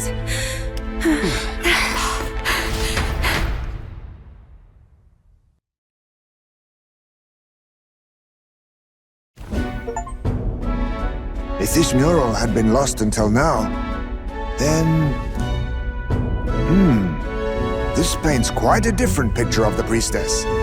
She looks to be fighting. You suppose this is the truth of the priestess's duty? I mean, offering her life to quell the calamity threatening the village.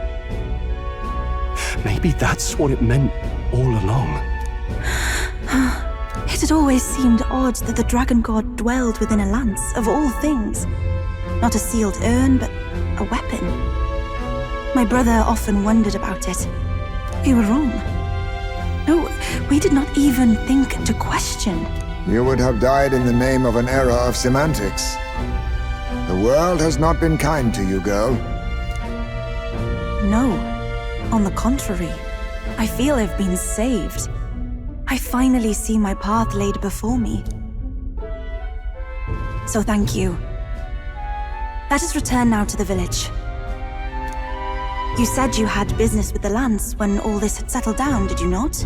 Yes, but I doubt you'll want to let go of it after all that. We have to figure that out. I cannot simply relinquish it, but perhaps instead... What was that?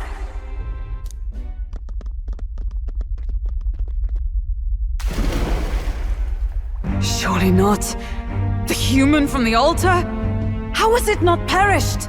I heard it enter the water. This channel leads straight to the ocean. If it seeks prey to regain its strength... Then it can only be headed for the village. Damned beast! So much for taking it slow on the way back. After it!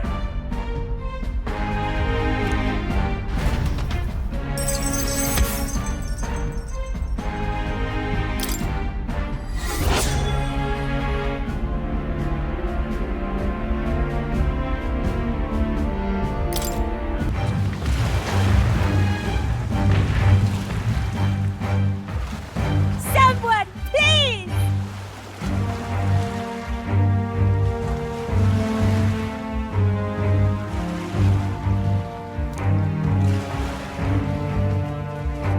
Monster! A monster in our village! I hear screaming. It's gotta be here. You lot came back! We honestly... Ha! Looks like the little lady made it out, eh? Of course! But more importantly... Right. We've got a human on the hunt. Del's helping the villagers get to higher ground. Truly? I'd not have expected it of him. That's Fidelio through and through, isn't it? I am Euphausia, the priestess. Thank you for helping with the evacuation. Hereon we shall... Oh, priestess! It's the priestess! Lady Eupha, please save us. What don't you lot get about evacuate? You want to live? Do as you're told. Priestess, what happened to the ritual? What of the dragon god's wrath? Did you even perform the rite? Oh, this is a disaster. How can we survive now? The dragon god Et is here as our guardian deity. Don't worry, you'll get your ritual. The real one, that is. The ritual that's been buried for hundreds of years. As the priestess, on my life, I will drive back this calamity. Hold on now. You're not actually gonna fight, are you? Basilio, where's the monster? So be it. We end this here!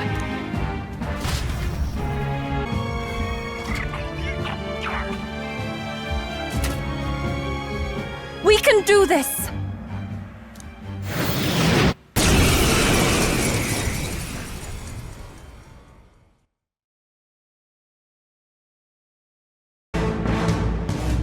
It is time I put the truth to our teachings and rituals. I stand anew. I stand with you. Another boss fight, this time with this stinking human hurting Ed. And by God, this fight is actually started to piss me off. I wasn't ready for it, and he did piss all damage, so I was left just to use my mighty attack and hopes for the best. Yes, I know, it has elemental base affinities, changing a bit like that fight in Persona 3, but come on, man. I want to spam physical, and I want to be happy doing my unga-bunga stuff, and my brain can't handle stuff like that. Nah, but joking aside, the boss fight isn't all that hard.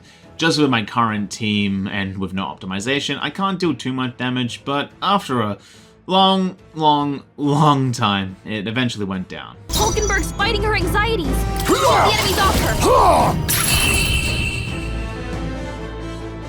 This is for the future of the Mastari! Fall!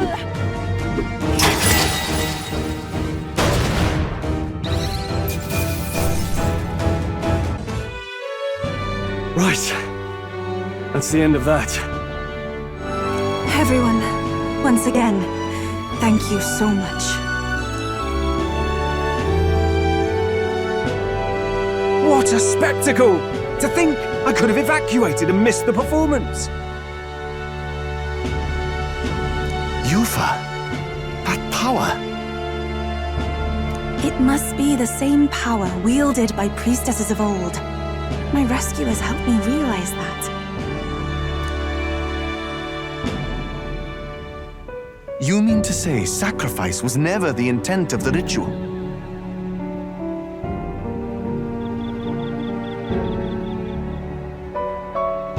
The priestess offers her life in service, not sacrifice. She takes up arms and faces the scourge. That is why our relic is a lance. A mural on the altar suggested as much. It's likely the murals of this village don't actually depict sacrifice either. You saw what was inside the temple? What was it? Something the church would rather keep buried? Some other mystical relic? A relic? Hardly. We saw a ruined city of the old world. Evidence of a history before our own.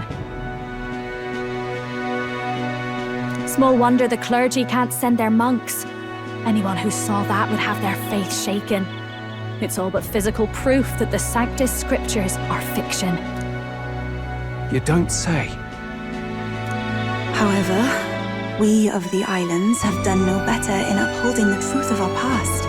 With all my heart, I wanted to save our village. But all I did was sit and hope. Lady Yufa. I clung to my determination with such fervor. Perhaps without my noticing, it became a desire for atonement. The day you left, Adeni, even the night Father and Mother left this world, I could do naught but sit and wait and hope. I believed it was my role as priestess. If I had done anything at all to change it, perhaps we would not have faced such horrors. You can do your changing now. After all, you're still alive, you've got years ahead of you, and you've got friends and family close. You needn't bear this alone. We support her. Without the rite of sacrifice. Was that also depicted in the temple? Is that really the truth of the teaching? Is that so difficult to understand? What matters the murals or the truth of the teachings? Do you believe the priestess fought? She fought because she wanted to protect us. This village. She fought for you and I. Our lives and joys. Is that not enough reason to support her? You made good on your promise to save my sister. Words cannot express my thanks. But there is something that must finally be said. Yufa, I'm glad you chose life.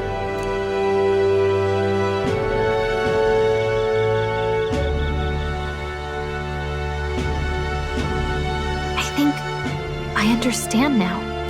It's not slaying monsters that gets rid of the melancholia. I think it goes away when we help people overcome their fear and anxiety. Have to say, for the moment there, it looked like we'd have more dead than alive. But now they've got the lance, priestess, and the whole sodden village in their corner. It's only relevant as far as it matters for Luis's sake, Baz. Remember, we're doing this for a world where your blood don't matter, long as you can fend for yourself. Suppose, but What about them that can't fend for themselves? Like them village folk you helped save? Reminds me of that Glodell business too. They're tough enough that they don't need dirty tricks. If you challenged them, and they won fair and square. Pack it in, Basilio. Our war may be quieter, but we're still fighting. Hesitate out there and you're dead.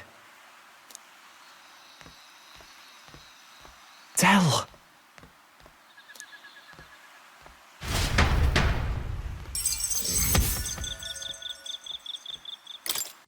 With the events finally done, Neris asks if the lance everyone wants, asking if she can chuck it our way.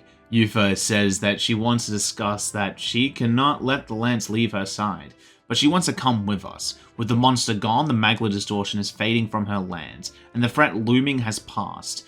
But that being said, she's the warrior priestess, and she must learn what the world is beyond their borders. And besides, if I were to hold the lance, I would lose my power, which would be quite inconvenient. That shocks us, but she explains that the power that protects me specifically, when it's near me, it dispels that magic, which means that the lance is most likely counteracting the king's magic.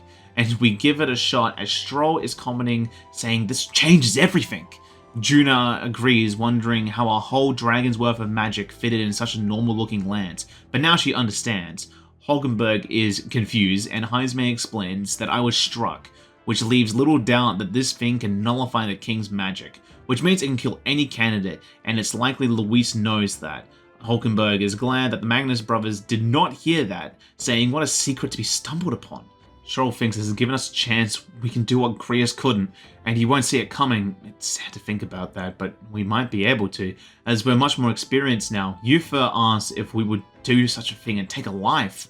Stroll thinking that it doesn't matter now, we just need to keep quiet about knowing the secret, and we can't do that without explaining our current situation. We agree as she decides to be included, and we start talking about how the assassination could be done. With the lance needing to be turned over and a stealth mission out of the line, I say that we can give him a fake lance. And although Heisme is unsure, we have Neris, the bloke himself. He'll just make a perfect replica, so that it works out. And Juna asks Yufa, knowing what we plan, if she's sure that she's fine with this. She replies that she didn't falter when choosing her fate as a sacrifice, and she will not falter in this. So she wants to hear everything. We give her the deep lore, and with everything said and done, we're left to think that our best time to do it will be when the relics are presented at Alderbury's Grand Opera House. Juna thinks that we could try it while she's singing. As long as she's on stage, she can keep the audience on her. And Yufa thinks that it's time for her to face her destiny in the name of protecting the Mustari, and hopes to be able to support. Gallagher is surprised we have the lance and Yufa, thinking I have a way of drawing people to me, like the prince, as she asks me if I think a fairy can find any meaning in that. And I think so. She does too, as our bond gets closer. And with all the long talk, we head back to the inn and have a good old feast. After the feast, Yufa enters our room and tells us that she'll tell her brother in the morning, as he's headed for bed for the time being, but she finds herself quite nervous. Heisme asks if she thinks she can tell him herself. She confirms that if she can't, there's no point of leaving, and he would understand, as he left before she did, and notices I have a book. Wondering what it is, we tell her it's about a utopia, a book that the prince believed in, and it catches her interest a little, and I let her read.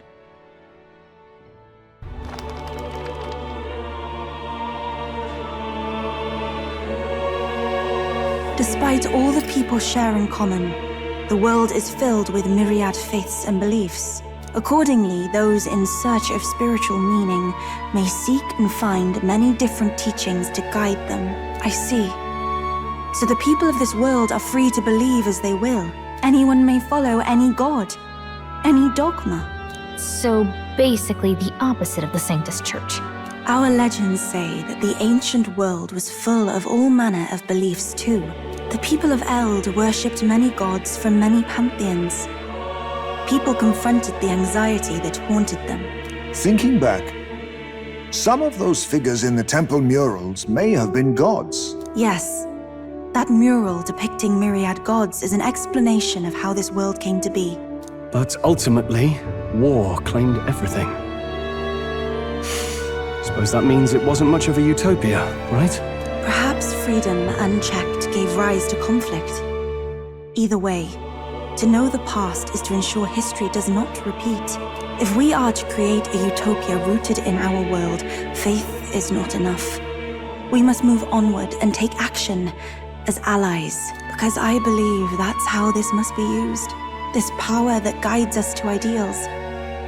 To walk forward, firmly, fearing nothing. Time marches on, and the age of a new king draws nearer.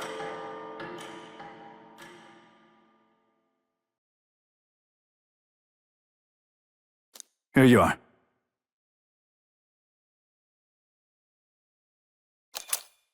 The morning has come and we accompany Yufa to talk to her brother. He asks what's up and she explains to him that she wants to go outside of the island to understand their parents' wishes, and as their warrior priestess she is duty-bound to protect the island, and asks for her to be permitted to travel with us. With a smile on his face, he admits that he never thought that he would see the day that she would ask to leave, knowing that his journey freedom from his customs, and perhaps if he sought allies to walk with, he would have found his purpose. And he agrees and gives her a parting gift, their mother's kakara. With it in their mother's hand, she went around the land spreading their teachings. She thanks her brother for the gift, but before we leave, he asks her what she plans to call herself once off the island. She's confused, being called the Priestess of Virgo Island. He agrees, but to outsiders, they're merely the Islanders. They have hardly named the island, much less the village. They didn't need a name of they were dejected by outside world. We only knew two islands, one inside Virgo Island, the one's not. But now that their traditions have been restored, they may be celebrated, so he wants to name their village. Our home will have a name. By your efforts, there is no longer any doubt. The dragon god Et is our village's guardian deity. Thus, it seems only right to call it the home of the dragon god Et. Etria. Fuck you, Adeni, or I guess Atlus for doing that. It goes so hard, but I did eye roll. But with that aside, he tells us that if we have time yet to relax, their island is humble and hopes it's to our liking.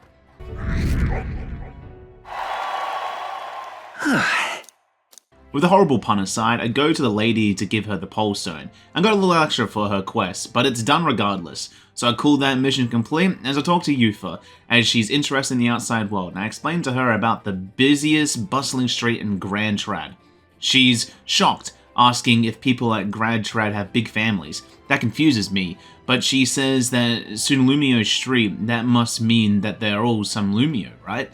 On Etria, places are named after those who live there, and is shocked that it's not the same, apologizing as she believes she's coming off as strange. Suddenly, Adeni appears, seeming to want to talk to her. She tells her brother that she's learning about the outside world from me, and if she remains naive about it, she will only be a burden.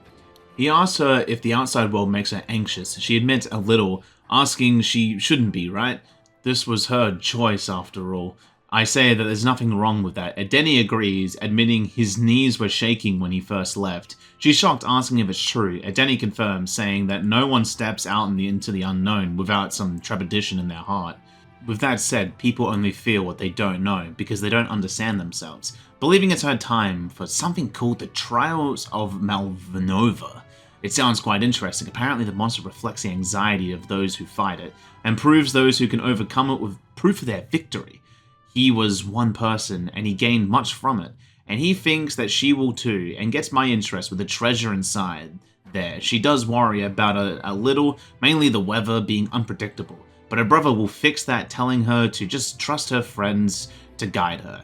And with that, she agrees, and we see the map. It will take us 2 days, one day off camp, the other day to get there. And with that said and done, and the hopes it will all work out, I go talk to Adeni, as he requested me to.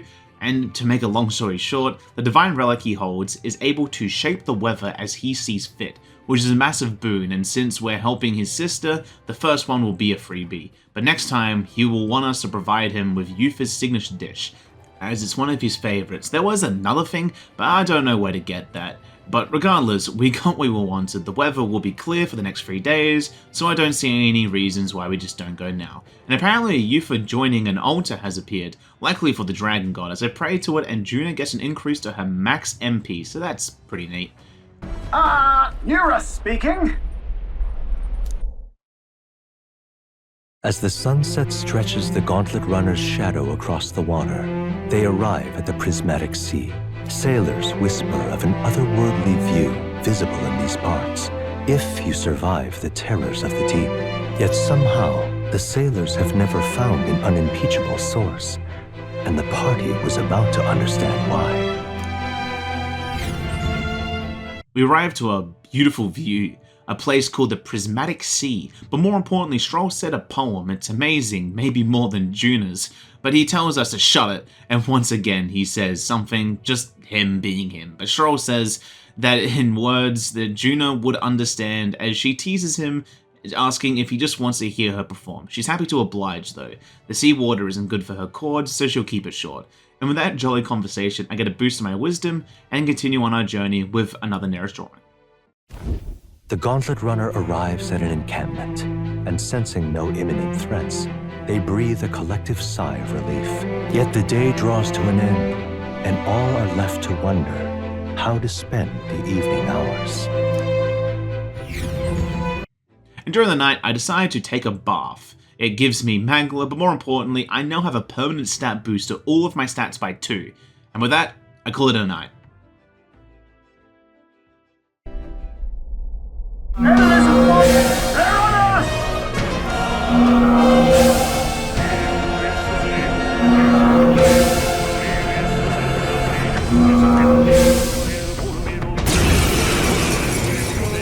Hitting us while we're asleep is dirty. I wasn't prepared to be attacked, but realistically, they're just trash mobs now. It's kind of crazy. Not too long ago, I was scared of them when they were a boss fight. But now, it's not really the case, as with another wisp appearing, it's done in by a wind spell. Vitus power!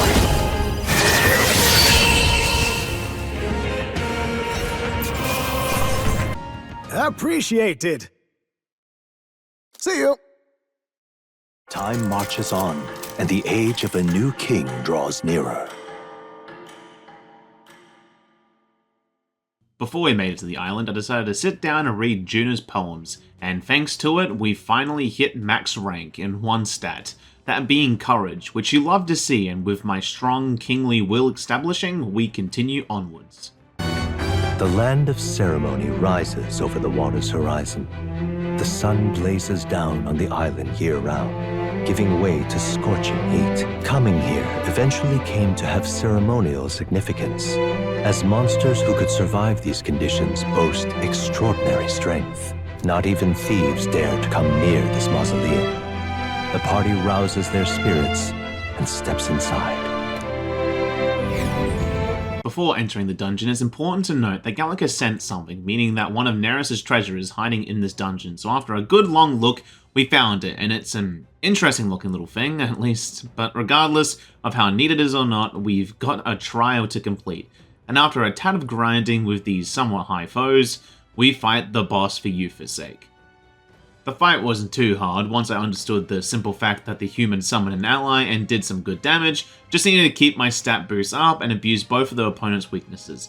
But I am left to wonder, how is this thing a reflection of Yufa's anxieties, a skeleton warrior and a weird butt sword leg thing? It boggled my mind, but alas, Stroll finishes it off weep style. Closing the distance, perfect. samurai! We'll combine our strength! This is it!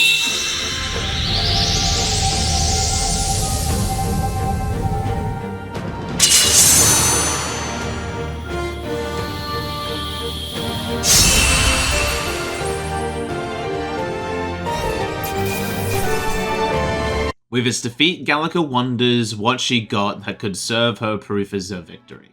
Yufa walks up to a pile of bones, however, saying that they're aged-old relics of her countrymen, wondering how much had fallen here, wondering what the trial meant to them. She indeed lives in their shadow, as it was only by chance she entered her fight. I tell her that I'm sure it's part of the trial. She asks if I'm saying that the path that's brought her here was all a trial. She turns and asks for me for something. Her entire life, She's seen herself as merely an offering, thinking of nothing except for her duty. That's when panic took hold of her. However, if at the same time her past had been any different, would she have had the strength to defeat the monster?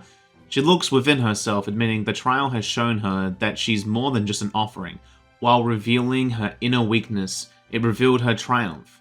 And now she desires to seek deeper faith within herself so she can go where she wants to.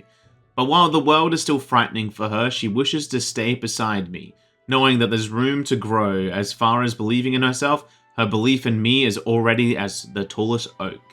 Weird compliment, but I accept that deal. She's happy to hear, and says that the power burning within her is the proof of victory she desired. And I open my hand to shake hers, in acceptance of our bond. But she's shocked by it, and then steadies herself, saying that I'm offering her the type of handshake practiced by the outside world, and then shakes my hand as a bond forms, showing itself to be the summoner archetype. She seemed flustered. I ask what's up, and she says nothing. It's just her people's handshakes mean two things.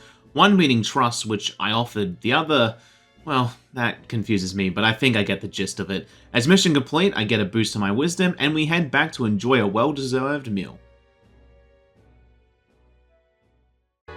Time marches on, and the age of a new king draws nearer.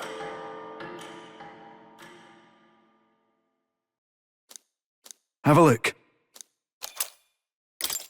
The day starts off and we've got a plan to head to do the hunt job. I got from the capital, it would take us 2 days to get there, and I just say, why not really?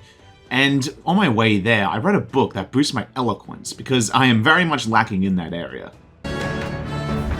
Coming into view is the village of Ligno, a frequent stop for capital-bound peddlers and merchants, experienced traders who have withstood the trials of all the world's cultures and customs, gather here with rare goods found nowhere else. Though the village has waned in light of the influx of monsters, it remains an important hub of commerce. Here, in this corner of the world, the Gauntlet Runner arrives. Giving it some thought?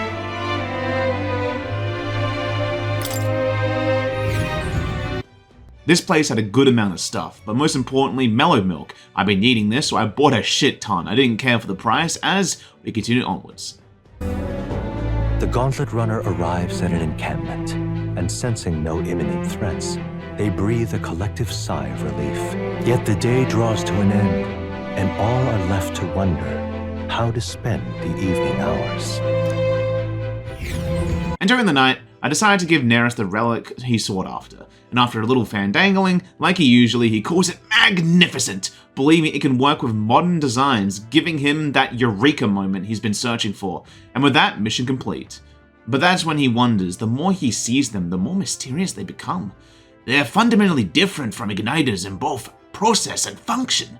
Normally magic isn't viable without magical igniters, be it runner or other things, believing that our country's technology is dangerous dependent on it, thinking it might be why he's so drawn to the relics, and us too. I asked that igniters are reliable, and he agrees it's simple enough for a kid to use, and that's the problem, as wielding that type of power that we can't handle is a fast track to madness. And it took a lot of experimentation he'd like to forget. In actual fact, he was approached to participate in an igniter development. They gathered destitute Parapis and nowhere to run and subjected them to awful experiments. I asked him why didn't he stop them, and he says that it already started by the time he got asked to do it, and at that point his descent would have been merely an insect underfoot. He lost good friends, and he could hardly imagine the evils that happened, knowing that tech minds like him are easily led astray. Just dangle something in front of us and curiosity takes us. He never opposed the projects getting absorbed into them, and thinking back, he supposes it was an easy way to bury a guilty conscience. But now, after all that, he's kicked down to the bottom rung. Laughing, I say that it's better that way. Any guesses if I say that he can believe it, as our bond grows stronger. And now, I'm given another mission to find a relic, and with that, we part ways. Time marches on, and the age of a new king draws nearer. The day starts, and since I've acquired some mellow milk, we're able to make a Denny's favorite dish, with the creator of it being Yufa. and the effect is pretty strong, even if I'm mainly only going to be using it to clear weather. But regardless of how the food will be used, after we finished doing that, me and Yufa sat down and meditated. She gave me the ropes on how to effectively meditate, and all things considered, it was a great time, boosting my imagination. I'm just glad that we can spend it doing something together, especially as our friendship is growing, as we continue on our trek.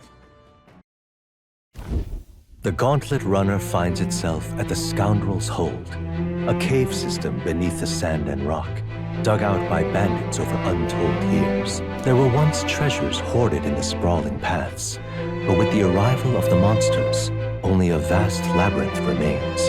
The party wanders into the caves, now merely the wreckage of the bandits' dreams. When we arrived, Gallica's phase sight sensed another one of Neris's oh-so-precious relics, so we've got to chase that up, and while we're here, as we're eventually found it unassuming in a chest. And with that simple task done, we take on the bounty request. To make a long story short, the monster was weak to pierce, and my team consisted of half a party that had power thrust, a healer, and a sniper. So I have pretty much every base covered when it came to taking this boss down. If I'm being perfectly honest, I was more of a threat to myself, funny enough, as Juna finished it off. Weakness! That's your opening, Captain!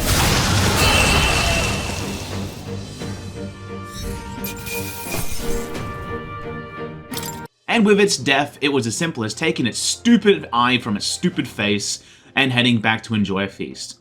Not too long until the days will get hard, so I'm gonna take the simple ones where I can. Time marches on, and the age of a new king draws nearer.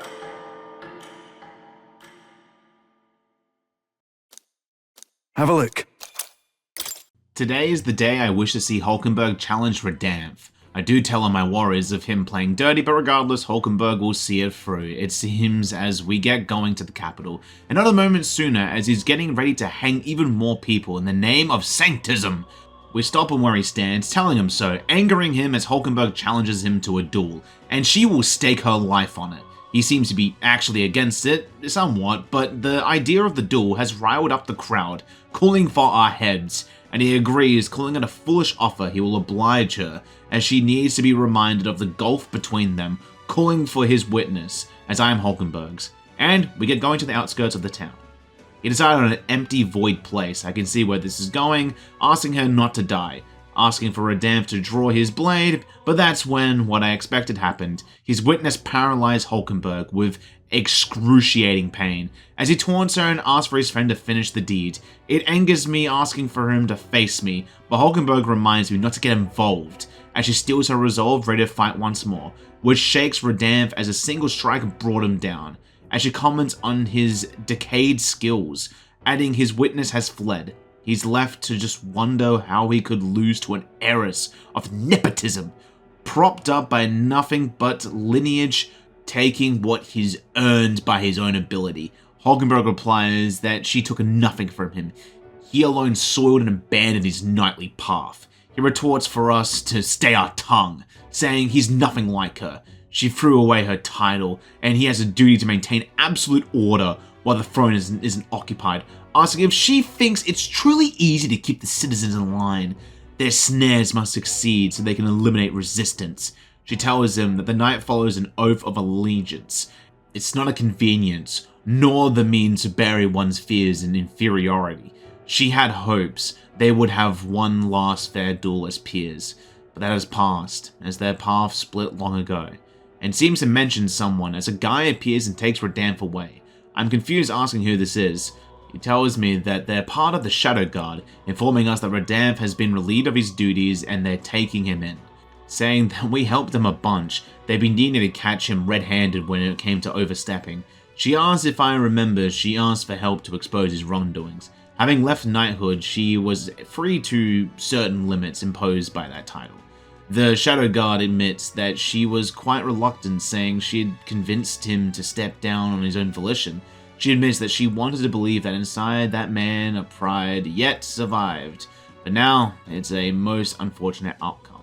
I tell her that she fought admirably. She agrees, saying that she would not have done it without me, thanking me. The Shadow Guard says that they also investigated his home and found all they needed, executing people who got on the bad side of nobles, reassuring us that the people sentenced to death today have been let free, knowing it's not their true purpose, but hard to overlook something like this, thanking us for our efforts leaving. She looks at me saying that he addressed her as a knight to a fellow knight, not believing she's lived up to that title. I disagree, as she smiles, admitting that once again I dispel her doubts, but admits that since she parted ways with Redanth, she believed she was no longer worthy of friends, let alone that company. The more the floundered on her own, the more distant any escape seemed. She lost sight of the path ahead, but she was able to overcome it, thanks to me. Which I like to hear, as a strong bond forms a new archetype for me to use, and with that, we returned back, not before becoming rank 11 with the populace. And during the night, me and Juna go to Browhaven. She comments on it all being simply divine, and so is the shopping. I ask her what she would actually want, expecting she would have everything. She simply replies that clothes and perfume to start. A lady has her expenses, commenting on the runner stinking of sweat, and we get going as she requires an escort and someone to hold her stuff. Suddenly a little girl appears, wanting to hear Juna, and she sings for her, making the little girl beam with joy as she leaves. She says the little girl was a Nadia, just like her. I ask if they were really talking about singing, and she explains that Nadias have their secrets. People say some rude things, and they even say they hide their true ugly faces behind transformations, saying that it almost makes you want to burst out laughing, huh? Living on the fringe is hardly a life at all, so they work hard to fit in, and that's their secret. But she saw the girl's eyes gleam when she listened to her, and if she could, for a mere moment, lift the heart of a child up, she'll gladly sing her heart out. Suddenly, we hear murmurs as we book it before people surround her, but it seems one person caught up, asking if she's Juna, wanting for her to sing at some big event that happens once a year and the church will pay her. It seems like a fun idea at least, so I don't see why I should stop her. And she's happy for that, as a bongo stronger. However, with that now, apparently our shopping list has grown bigger. So I'm regretting it now, as with us leaving and me writing this, I can still feel the back pain.